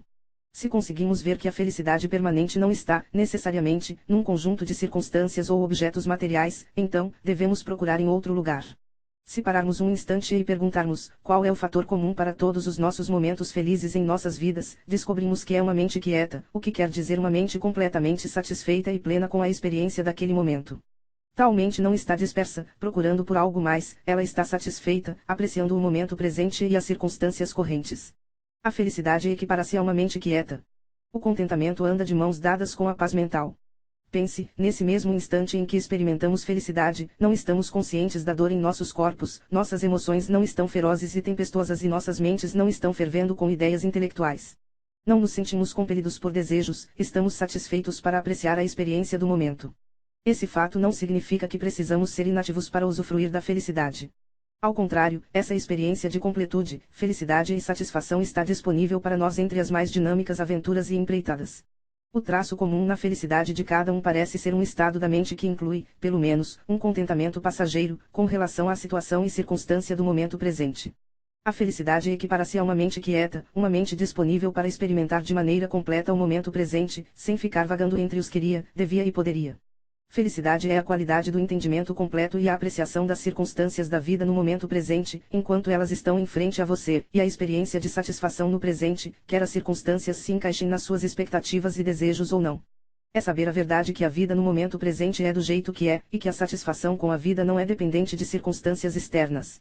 Apesar das gratificações sensoriais poderem oferecer momentos passageiros de prazer, a satisfação é uma experiência que vem de dentro e na busca externa pela felicidade, essa sutil beleza interna é facilmente negligenciada. Da mesma forma, quando paramos de buscar a felicidade do lado de fora, correndo atrás de objetos materiais que achamos que nos farão felizes, descobrimos o potencial de felicidade dentro de nós. Começamos a ver beleza e propósito em volta de nós. Vemos tudo de uma nova perspectiva. Aprendemos a ver o lado bom de nossa situação, qualquer que seja, e usufruir do que temos aqui e agora em vez de constantemente estarmos insatisfeitos e querendo que a vida seja diferente, que ela seja mais, menos ou simplesmente diferente. Lógica e experiência nos dizem que nunca poderemos encontrar felicidade permanente no mundo exterior a menos que a encontremos primeiro em nós. Todos sabemos, pela experiência, que quando sorrimos para o mundo nos sorri de volta e que, se procurarmos por problemas, eles virão. Conforme a mente, assim será o mundo. Se estamos cheios de amor, felicidade e satisfação, o mundo refletirá essa harmonia. A mente humana e o amor. Acho que damos pouca atenção àquilo que efetivamente decide tudo na nossa vida, ao órgão que levamos dentro da cabeça, o cérebro. Tudo quanto estamos por aqui a dizer é um produto dos poderes ou das capacidades do cérebro, a linguagem, o vocabulário mais ou menos extenso, mais ou menos rico, mais ou menos expressivo, as crenças, os amores, os ódios, Deus e o diabo, tudo está dentro da nossa cabeça. Fora da nossa cabeça não há nada. José Saramago. Afirmações positivas para atrair amor e romance, Luiz e Ai. De vez em quando, pergunto àqueles que amo, como posso amar você ainda mais? Escolho olhar o mundo e os outros com olhos de amor. Amo o que vejo. O amor acontece. Eu me liberto da necessidade desesperada de encontrar um amor e me abro para que ele me encontre no momento certo. O amor está em cada esquina e a alegria está presente em todo o meu mundo. Vim ao mundo para aprender a me amar mais e para compartilhar esse amor com os que me cercam. Meu companheiro é o amor da minha vida. Nós nos adoramos. A vida é muito simples. Recebo de volta aquilo que dou. Hoje eu escolho dar amor. Eu me alegro com o amor que encontro todos os dias. Sinto-me bem ao me olhar no espelho, dizendo, amo você, amo de verdade. Mereço amor, romance, alegria e tudo de bom que a vida tem a me oferecer, agora. O amor é poderoso, o seu e o meu. O amor traz paz à terra. O amor é a melhor coisa que existe. Estou rodeado de amor. Está tudo bem em minha vida. Atraio amor e romance para a minha vida e os recebo agora. Meu coração está aberto. Falo usando palavras amorosas. Tenho um parceiro maravilhoso e ambos estamos felizes e em paz. Bem no centro do meu ser há uma infinita fonte de amor. Tenho um relacionamento alegre e profundo com uma pessoa que me ama de verdade. Meu coração está cheio de amor e sei que o amor abre todas as portas. Sou uma pessoa bonita e todos me amam. O amor me acolhe aonde quer que eu vá. Estou em segurança em todos os meus relacionamentos, dou e recebo muito amor. Só atraio relacionamentos saudáveis. Sempre me tratam bem. Agradeço por todo o amor que há em minha vida. Eu encontro amor em toda parte. Relacionamentos sólidos e amorosos iluminam minha vida. Tenho um parceiro maravilhoso e ambos estamos felizes e em paz. A empatia nas relações humanas. A empatia é a arte de se colocar no lugar do outro por meio da imaginação, compreendendo seus sentimentos e perspectivas e usando essa compreensão para guiar as próprias ações. Segundo John Donne, nenhum homem é uma ilha, sendo cada indivíduo um pedaço do continente, uma parte do todo. Segundo Krishnarik, autor do livro O Poder da Empatia, a arte de se colocar no lugar do outro para transformar o mundo, a empatia é o antídoto para o individualismo absorto em si mesmo, que herdamos do século passado. A necessidade de desenvolver empatia está no cerne do esforço de encontrarmos soluções para problemas mundiais como violência étnica, intolerância religiosa, pobreza extrema, fome, abusos dos direitos humanos, aquecimento global. O autor denomina esta capacidade como uma espécie de pílula da paz. Historicamente, conseguimos enxergar alguns impedimentos que nos colocamos para usarmos intensamente a empatia: preconceito, autoridade, distância e negação. O preconceito é como uma venda em nossos olhos, é um julgamento feito em um momento considerando informações superficiais, sem comprovação, é um estereótipo do qual devemos fugir. Ao exercer enorme influência sobre os indivíduos, a autoridade foi utilizada como desculpa para cumprir tarefas execráveis. Também, não só a distância física, mas a temporal e, principalmente, a social, nos induzem a ser menos empáticos. E ainda, após sermos bombardeados com imagens de problemas sociais em diversas partes do mundo, com o tempo vamos nos tornando insensíveis a elas, negando sua existência. O uso de nosso eu empático pode também estar intrinsecamente ligado à resolução de questões do nosso dia a dia. Ao tentar se colocar no lugar do outro no ambiente de trabalho, temos muito a ganhar expandindo nossa capacidade de compreensão dos problemas que nos rodeiam. Este exercício nos proporciona experimentar outras visões diferentes das nossas e observar aspectos antes ignorados por nós, pela simples constatação que enxergamos tudo à nossa volta considerando nossas próprias experiências pregressas. Essas mesmas experiências nos moldam ao longo do tempo, desenvolvendo, mesmo que inconscientemente, o poder da empatia. A habilidade de aceitar e conviver bem com a diversidade nos torna mais empáticos e tolerantes.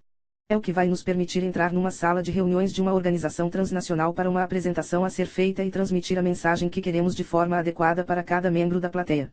Outro aspecto muito importante que a empatia contribui é para a liderança. Nos dias de hoje, e com o modelo dinâmico de organizações que vivemos, não cabe mais o líder autocrático, altamente técnico, mas que não consegue se comunicar bem com seus liderados.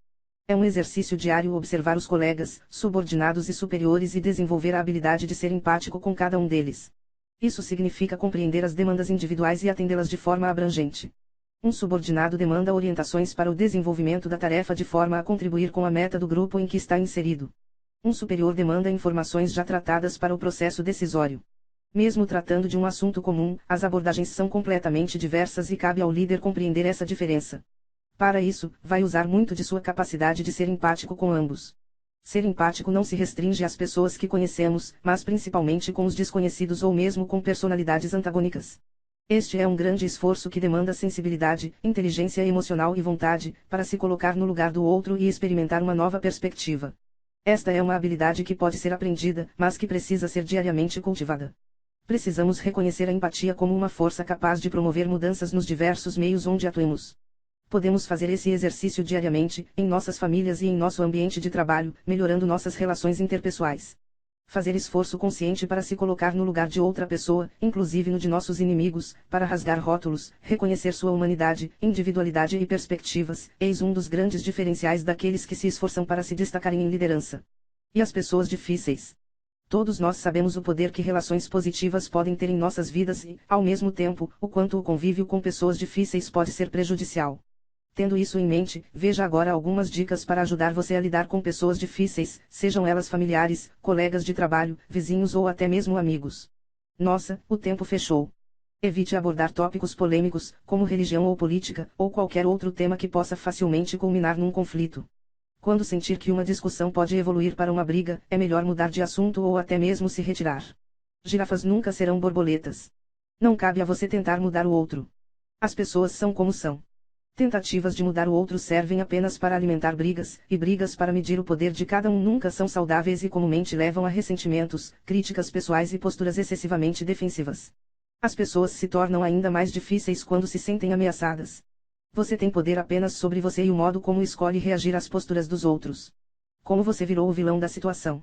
Lembre-se, ninguém numa situação conflituosa está totalmente certo ou totalmente errado. Todos têm uma parcela de culpa e todos os nossos relacionamentos devem navegar as águas de nossa própria humanidade. Aborde os demais com compaixão e procure vê-los para além de suas imperfeições.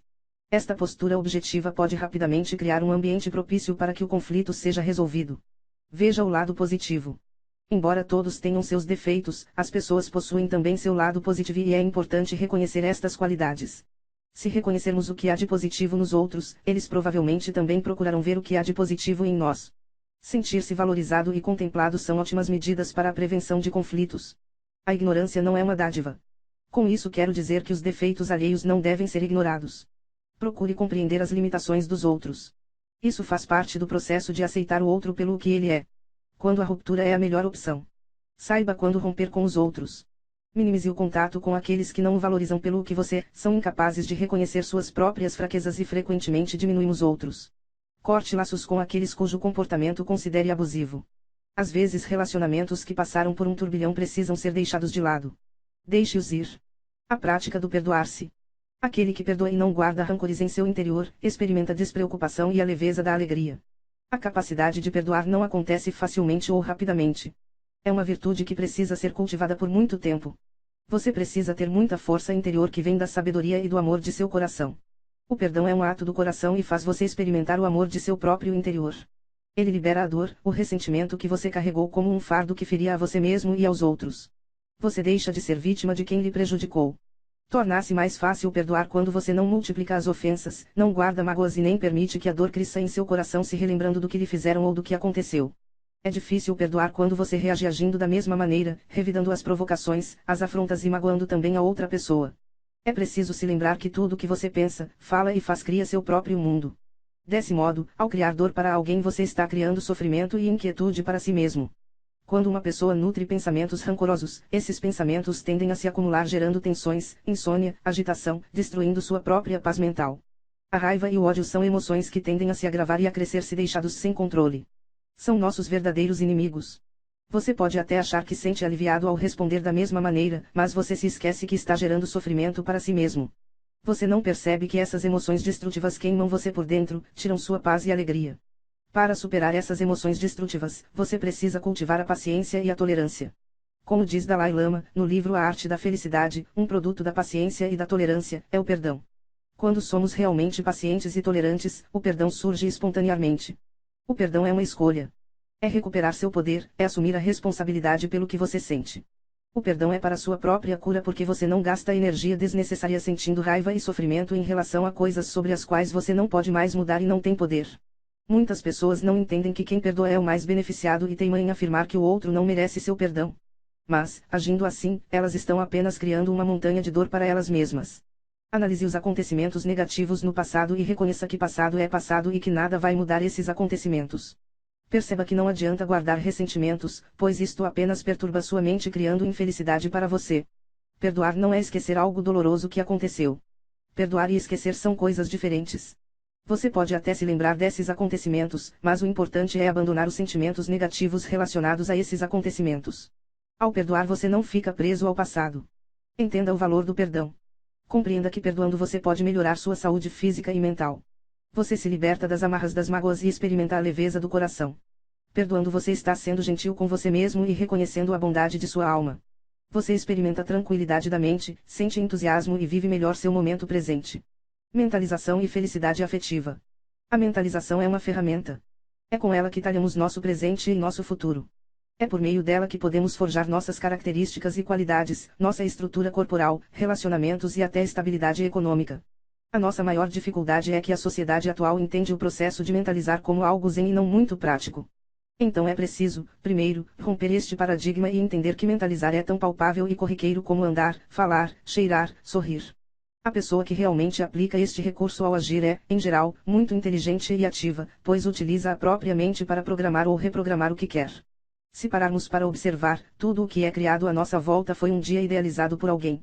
A residência onde moramos, a roupa que vestimos, absolutamente tudo o que é criado pelo homem foi, um dia, projetado na mente de alguém e tornou-se realidade.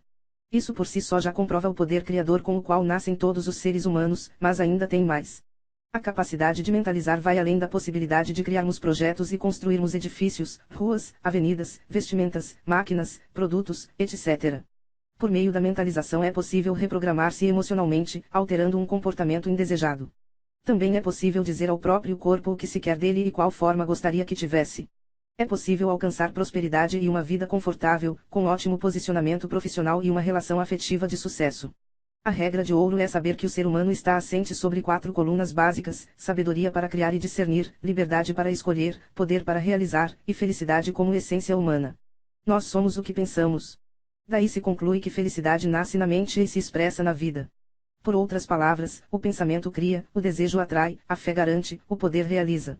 Para construir uma vida feliz, o primeiro passo é mentalizar felicidade e manter viva essa verdade no coração. Para alcançar bens materiais é preciso saber a lei universal de que aquilo que se cria na mente se expressa no mundo material. Capítulo 5 – A mente e o medo. O medo é uma sensação natural. A única forma de o ultrapassar é enfrentá-lo.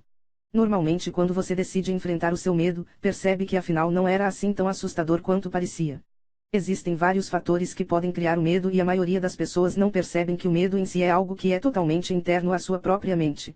Não é uma coisa real, concreta, você não pode apontar para algo e dizer, isso aí é o medo, cuidado ou você vai tropeçar nele. É um produto de reações produzidas pela nossa mente a determinados estímulos, é interno a nós mesmos, embora possa sentir-se de forma bastante real quando se sente no nosso corpo. A boa notícia é que, dado que é um subproduto das nossas reações às coisas, você tem um número de opções para lidar com ele ou até mesmo removê-lo totalmente. Uma vez que você esteja ciente das causas, pode controlá-lo e trabalhar nele e seguir a sua vida mais liberto e menos condicionado. Medo, o maior inimigo do homem. O medo é o maior inimigo do homem. Está por trás do fracasso, da doença e das relações humanas desagradáveis. O amor expulsa o medo. O amor é uma ligação emocional com as coisas boas da vida. Apaixone-se pela honestidade, pela integridade, pela justiça, pela boa vontade e pelo sucesso. Viva na alegre expectativa do melhor e invariavelmente alcançará o melhor. O poder do subconsciente. Segundo a psicologia, existem medos fundamentais do ser humano: medo da solidão, do fracasso, do desprezo, do futuro, da dor, de perder a imagem e medo da morte. Além de medo das mudanças e medo da pobreza. Uma criança, assim como o adulto, quando tem medo, se paralisa ou foge. Paralisa-se diante de um mundo novo, de um futuro promissor ou esconde-se atrás dele e esconde o que há de mais belo, também as alegrias, os talentos e a força do perdão. Que sentimento poderoso é esse que domina nossas mentes e faz morrer nossos mais belos sonhos? Eles nos enclausuram em nossos pensamentos, nos fazem perder as mais ricas motivações, a coragem para a vida, matando a esperança. Onde ele nasce em nossos pensamentos? E como detê-los, se temos a sensação que ele é mais forte que nós? Qual é a sua origem? Eu não saberia explicar como nos dominam, também seria um caso para a psicologia. Então, como lutar contra ele, se algumas vezes é como o câncer, que quanto mais se corta, mais ele se enraiza e cresce? Existe terapia contra este inimigo. Joseph Murphy afirma-se que o medo é o maior inimigo do homem. O medo está por trás do fracasso, da doença e das relações humanas desagradáveis. Milhões de pessoas têm medo do passado, do futuro, da velhice, da loucura e da morte. O medo é um pensamento em sua mente e você tem medo dos seus próprios pensamentos. Um menino pode ficar paralisado pelo medo quando lhes dizem que há um homem mau debaixo de sua cama e que vai levá-lo. Quando o pai acende a luz e mostra-lhe que não há ninguém, ele se liberta do medo. O medo na mente do menino foi tão real como se houvesse de fato um homem debaixo de sua cama. Ele se curou de um pensamento falso em sua mente. A coisa que temia, na verdade, não existia. Da mesma forma, a maioria dos seus medos não tem base na realidade. Constitui apenas um conglomerado de sombras sinistras e as sombras não têm realidade. Quando você afirma positivamente que vai dominar seus receios e chega a uma decisão definitiva em sua mente consciente, liberta o poder do subconsciente, que flui em resposta à natureza do seu pensamento. Vou descrever agora um processo e uma técnica que ensino há muitos anos. Funciona como um encantamento. Tente-o. Suponha que você tem medo da água, de montanhas, de uma entrevista, do público ou de lugares fechados. Se você tem medo de nadar, comece agora a sentar-se tranquilamente durante uns 5 a 10 minutos, 3 a 4 vezes por dia, e imagine que está nadando. É uma experiência subjetiva. Mentalmente você está se projetando como se estivesse dentro d'água. Você sente a friagem da água e o movimento de seus braços e pernas. É tudo tão real e vívido, constituindo uma alegre atividade da mente. Não é um devaneio inútil, pois você sabe que está experimentando em sua imaginação o que depois se desenvolverá em sua mente consciente. Você será compelido a expressar a imagem da representação do quadro que imprimiu em sua mente mais profunda. Essa é a lei do subconsciente. Você pode aplicar a mesma técnica se tem medo de montanhas ou de lugares altos. Imagine que está escalando uma montanha, sinta a realidade desse ato, aprecie o cenário, sabendo que, fazendo-o mentalmente, o fará depois fisicamente com facilidade e segurança. Você nasceu apenas com 2 medos, o medo de cair e o medo do barulho. Todos os seus outros medos são adquiridos. Livre-se deles. O medo normal é bom, o medo anormal é mau e destrutivo. Permitir constantemente os pensamentos de medo acarreta o medo anormal, obsessões e complexos. Temer alguma coisa persistentemente provoca um sentimento de pânico e terror.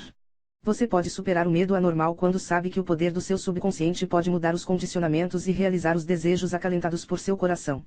Dedique sua atenção e devote-se, imediatamente, ao seu desejo, que é o oposto do seu medo. Este é o amor que expulsa o medo. Enfrente seus temores, traga-os à luz da razão. Aprenda a sorrir dos seus temores. Esse é o melhor remédio. O medo anormal.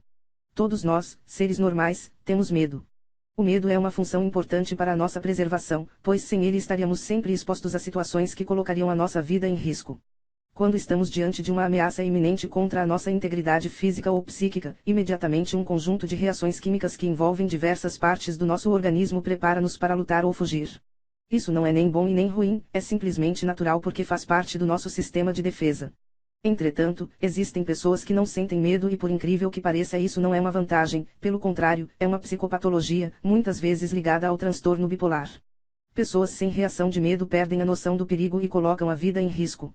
Em geral, sentem uma necessidade de colocar a vida em risco porque precisam experimentar a euforia e sentir a adrenalina fluindo no sangue. Mas o que dizer de pessoas que só de pensar em uma barata ou de olhar uma figura com o objeto do medo ou ainda imaginar-se numa situação de perigo começam a passar mal? Nesse caso não estamos mais falando de medo, e sim de fobia. A fobia é um medo exagerado carregado de ansiedade de algo que não está presente, senão na nossa imaginação. O fóbico se sente paralisado, incapacitado de seguir adiante, pois a fobia toma conta dele de tal forma que mesmo sabendo que aquela fobia não tem sentido, simplesmente não consegue reagir. De A a Z, existem mais de 500 fobias e todas elas, umas mais e outras menos limitam o indivíduo impedindo-o de viver normalmente. As fobias sociais são as mais conhecidas e as que mais incomodam porque impedem o indivíduo de realizar tarefas corriqueiras de âmbito social. São exemplos de fobias sociais: falar em público, dirigir, estacionar um carro, cantar ou tocar um instrumento musical, comer ou beber, ser fotografado ou filmado, usar mictórios públicos, assinar documentos, etc. Na verdade, o fóbico social tem uma autoestima baixa e acredita que está sempre sendo observado e avaliado pelas outras pessoas. São pessoas tímidas e com alta tendência de desenvolver alcoolismo. O medo como propulsor da coragem. Segundo dados do National Institute of Mental Health dos Estados Unidos, 20,8% das pessoas sentem medo de alguma coisa o tempo todo. O medo se tornou um dos maiores problemas psicológicos do nosso tempo e virou parte do dia a dia de todo mundo. Para o general George Patton, o medo mata mais pessoas que a própria morte. Afinal, a morte só leva a melhor uma vez na vida, já o medo pode nos consumir uma e outra vez de forma sutil algumas vezes e de forma abrupta de outras. Entretanto, se continuamente evitarmos aquilo que nos causa medo, podemos acabar no lado mais sombrio da nossa zona de conforto, afetando a nossa vida nas mais diferentes áreas. Afinal, o medo tem o poder de mudar a maneira como tomamos decisões sobre nossas vidas. O medo pode ser um grande motivador. Por vezes, um bloqueio no nosso caminho pode precisar ser derrubado para que nós possamos crescer. Superar um bloqueio ou obstáculo na vida nos dá uma experiência de aprendizagem que não poderíamos obter de outra forma. Se dirigirmos nossa energia no caminho certo, o medo poderá ser o propulsor para começarmos a agir e seguir em frente. Este é o primeiro passo para libertar-se de tudo o que o limita e prende. Embora a tarefa possa lhe parecer difícil e pouco familiar, acredite, ela não é. Superar o medo é libertador. Você irá se sentir mais leve, energizado, relaxado e confiante. A primeira chave para lidar com qualquer medo é aceitá-lo e admiti-lo. Uma das piores coisas que você pode fazer é tentar ignorar o que você tem medo. Negar que o medo existe não irá ajudá-lo a superar o medo e ainda pode levá-lo a tomar decisões erradas. Decisões tomadas baseadas no medo nos impedem de alcançar aquilo que queremos. Tenha em mente que as falhas são inevitáveis, mas nada ajuda a aprender tão bem como falhar. De vez em quando, você irá falhar. Errar faz parte do processo de aprendizagem. Qualquer pessoa bem-sucedida irá dizer-lhe que, em um momento ou outro, falharam. Segredos da mente superior. A mente humana funciona muito melhor pensando em imagens do que em qualquer outra coisa. Esse é um dos segredos do Windows e outros sistemas operacionais baseados em ícones, por exemplo. Eles sabem que as pessoas funcionam melhor com imagens representativas.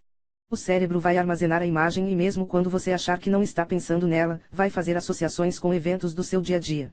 Seu cérebro vai ficar continuamente procurando em tudo a solução para concretizar a visualização. Assim, coisas que passariam despercebidas saltam aos olhos. Daí dizem que você atraiu aquilo, mas na verdade, você foi à busca e nem ficou sabendo disso. Seu cérebro é sim multitarefa e trabalhou em segundo plano. Outro fator importante de imaginar boas coisas a ponto de sentir no corpo, é o efeito que isso causa em outras pessoas. Existe um nível de comunicação corporal que influencia na comunicação verbal e é quase imperceptível. Se você acredita que possui o elemento do seu desejo, vai comunicar satisfação sem dizer uma única palavra. Quem transmite sucesso, por exemplo, tem sucesso mais fácil porque outras pessoas identificaram isso no comportamento e proverão novas oportunidades e mais sucesso. Esse é um exemplo da fonte de energia inesgotável. Você já tentou arrumar um emprego com cara de perdedor? Nem precisa, já dá para imaginar o que acontece. Você já sabe que pensamento cria sentimento que cria comportamento. Quando você chega ao seu cliente, o pensamento dele possivelmente estará em resolver os problemas do dia a dia e provavelmente vai encontrá-lo. Sua função será promover uma ponte a um futuro possível onde você poderá pedir ao seu cliente que imagine, palavra estratégica, como seria a vida com os benefícios do seu produto ou serviço. A questão é que o corpo manifesta a expressão do que a pessoa acredita. O cérebro não diferencia realidade de ficção. Quando imagino que estou dando palestra, fico com as mãos suadas e meus batimentos cardíacos aumentam. O efeito corporal é imediato. Fantasmas do medo. Antes que você possa pôr qualquer parte dessa filosofia em uso, com êxito, sua mente deve estar preparada para recebê-la. A preparação não é difícil. Começa com o estudo, a análise e a compreensão dos três inimigos que terá de destronar: indecisão, dúvida e medo. O sexto sentido nunca poderá funcionar, enquanto esses três negativos, ou algum deles, permanecer em sua mente. Os membros do trio maldito são intimamente ligados, onde se encontra um, os outros dois estão à mão. Indecisão é a semente do medo. Lembre-se disso enquanto lê. A indecisão se cristaliza na dúvida, as duas se misturam e se tornam medo. O processo de mistura muitas vezes é lento. Essa é uma das razões que tornam os três inimigos tão perigosos. Germinam e crescem sem que sua presença seja observada. Antes de dominarmos um inimigo é preciso saber-lhe o nome, os hábitos e a moradia. Enquanto lê, analise-se com cuidado e determine qual se é que há dos 6 temores básicos agarrou-se a você. Não se deixe enganar pelos hábitos desses sutis inimigos. Às vezes se mantêm ocultos no subconsciente, onde são difíceis de localizar e mais difíceis ainda de eliminar. Medo é apenas estado de espírito, enfrente-o. Há 6 temores básicos, de cujas combinações todo o ser humano sofre, numa época ou outra. São felizes os que não sofrem dos 6 ao mesmo tempo. Enumerados na ordem de sua aparição mais comum, são eles: pobreza, crítica, saúde precária, amor perdido, velhice, morte. Os 3 primeiros estão no fundo da maioria das nossas preocupações. O homem nada pode criar sem antes conceber, em forma de impulso de pensamento. Em seguida a essa afirmação, vem outra, de importância ainda maior, isto é, que os impulsos de pensamento começaram a se traduzir, imediatamente, em seu equivalente físico, sejam esses pensamentos voluntários ou involuntários. Impulsos de pensamento apanhados por acaso, pensamentos emitidos por outras mentes, podem determinar nosso destino financeiro, comercial, profissional ou social, com a mesma certeza com que o fazem os impulsos de pensamento criados com intenção e desígnio. Estamos aqui lançando o fundamento para a apresentação de um fato de grande importância para quem não entende por que certas pessoas parecem ter sorte, enquanto outras, de igual ou maior capacidade, instrução, experiência e capacidade cerebral, parecem destinadas a viver com azar. O fato se explica com a afirmação de que todo ser humano tem a capacidade de controlar completamente a própria mente, sendo que com esse controle, e óbvio, todos podem abrir a mente aos impulsos de pensamento itinerantes, emitidos por outros cérebros, ou fechar as portas, com força, admitindo apenas impulsos de pensamento de sua escolha. A natureza dotou o homem com controle absoluto sobre uma coisa apenas, o pensamento. Tal fato, acrescido do fato adicional de que tudo o que o homem cria começa em forma de pensamento, leva-nos muito próximo ao princípio de que o medo pode ser dominado. Se é verdade que todo o pensamento tende a revestir-se no seu equivalente físico, e isso é verdade, sem haver nenhum lugar razoável para dúvidas, é igualmente verdade que os impulsos de pensamento de medo e pobreza não se traduzem em termos de coragem e ganho financeiro. Fazendo aquilo que dá medo. Antes de aprender a evitar os pensamentos negativos e substituí-los por positivos, é importante compreender por que é tão importante tomar esta atitude. Entenda, a negatividade da mente trava sua vida e impede que você atraia para si as coisas boas que deseja. Enquanto os seus pensamentos vibrarem negativamente, situações positivas não conseguirão ocorrer. A partir do momento em que você liberar sua mente dos pensamentos negativos, abrirá espaço para os positivos entrarem e o mesmo acontecerá com aquilo que atrai. Além de colocar a lei da atração a seu favor, pensar positivamente fará você se sentir melhor com você mesmo, porque o pensamento negativo não só atrai coisas e situações ruins, como também te deixa tenso, neurótico e acaba com a sua qualidade de vida.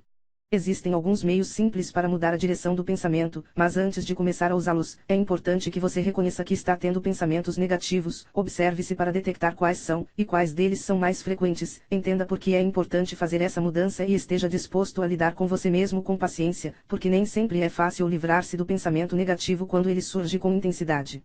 Seja determinado e ao mesmo tempo compreensivo com você mesmo.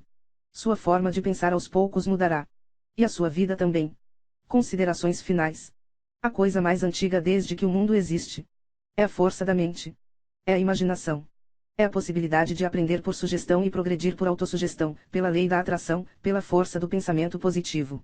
É talvez a aurora de uma humanidade verdadeira, enfim, livre e enfim, capaz, enfim, de assumir verdadeiramente seu lugar no universo.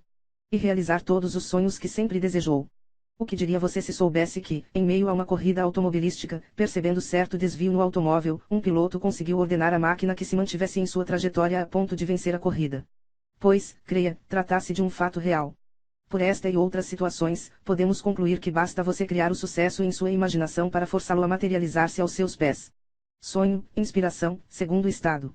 Todos estes termos procuram explicar um fenômeno psíquico que se deve hoje tentar dominar em todos os graus da escala social, se desejarmos chegar lá. Mas você deve estar pensando, eu não tenho força de vontade para conseguir pensar positivo todos os dias e não desanimar. E um fato novo, atualmente, a maioria das pessoas que realizam grandes coisas afirmarem que se encontram em um segundo estado quando da realização. Seria mais adequado chamarmos o segundo estado de estado normal para a realização de atos excepcionais e, frequentemente, de aparência sobrenatural. A lei da atração é uma coisa nova no mundo e teve seu grande auge com o livro O Segredo, mas sua popularidade não é mais tão grande, isso porque infelizmente as pessoas não têm perseverança e persistência para fazerem as coisas até conseguirem entender bem como elas funcionam. Quando uma pessoa é apresentada pela primeira vez ao conceito da lei da atração, ela logo começa a fechar os olhos e imaginar todas as coisas que ela gostaria de ter e fazer, e se no outro dia ela não vê essas coisas presentes na vida dela, ela desiste e acredita que isso não existe, sem perceber que é exatamente a falta de perseverança dela e os pensamentos negativos dela que estão atraindo mais daquilo que ela sempre atraiu. Mudar nosso jeito de pensar e nosso jeito de ver as coisas é a tarefa mais difícil de todas as que existem para serem feitas no mundo. Em seu livro A Ciência para Ficar Rico, Wallace D. Wattles escreveu: não existe trabalho no mundo ao qual o homem mais fuja do que o trabalho de pensar. Você sabia que apenas 2% das pessoas no mundo pensam, 3% pensa que pensa e 96% das pessoas do mundo morrem sem nunca pensar? Não se engane, a atividade cerebral de relembrar coisas não é pensar. Pensar é criar, é insistir, é ter certeza que acontecerá, é buscar circunstâncias, é criar oportunidades, é fazer as coisas acontecerem em sua vida da maneira com que você quer que elas aconteçam, isso sim é pensar. O autor apresentação. Oswaldo Neto é um jovem empreendedor, consultor empresarial, coach executivo, treinador comportamental, escritor e palestrante, formado em gestão de negócios, com especialização em consultoria empresarial e mudanças comportamentais. Presidente da Consultoria, fundador e Master Trainer do Instituto Líder Alpha. O autor vem de uma família de empreendedores, onde desde cedo se mostrou interessado pelo mundo dos negócios. Assim, concretizando seu objetivo, tem formado líderes desde 2004 e empreendedores desde 2009. É especialista em desenvolvimento humano e gestão de negócios. Coautor dos livros Maior que Coaching, a Solução e Capital Intelectual, ambas pela editora Ser Mais. Autor independente da obra Maior que os Segredos do Sucesso dos Empreendedores do Reino, pela editora Livro Novo. Autor dos livros Erupção Pessoal, Como Superar Limites e Maximizar o Seu Potencial e Te Vejo no Topo, O Poder da Alta Performance. Missão: ajudar as pessoas a se encaixarem no seu propósito de vida e liberarem o seu potencial.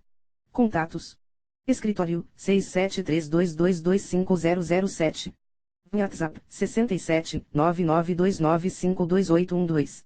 E-mail, osvaldoneto12@gmail.com. contato@osvaldoneto.com.br. www.osvaldoneto.com.br.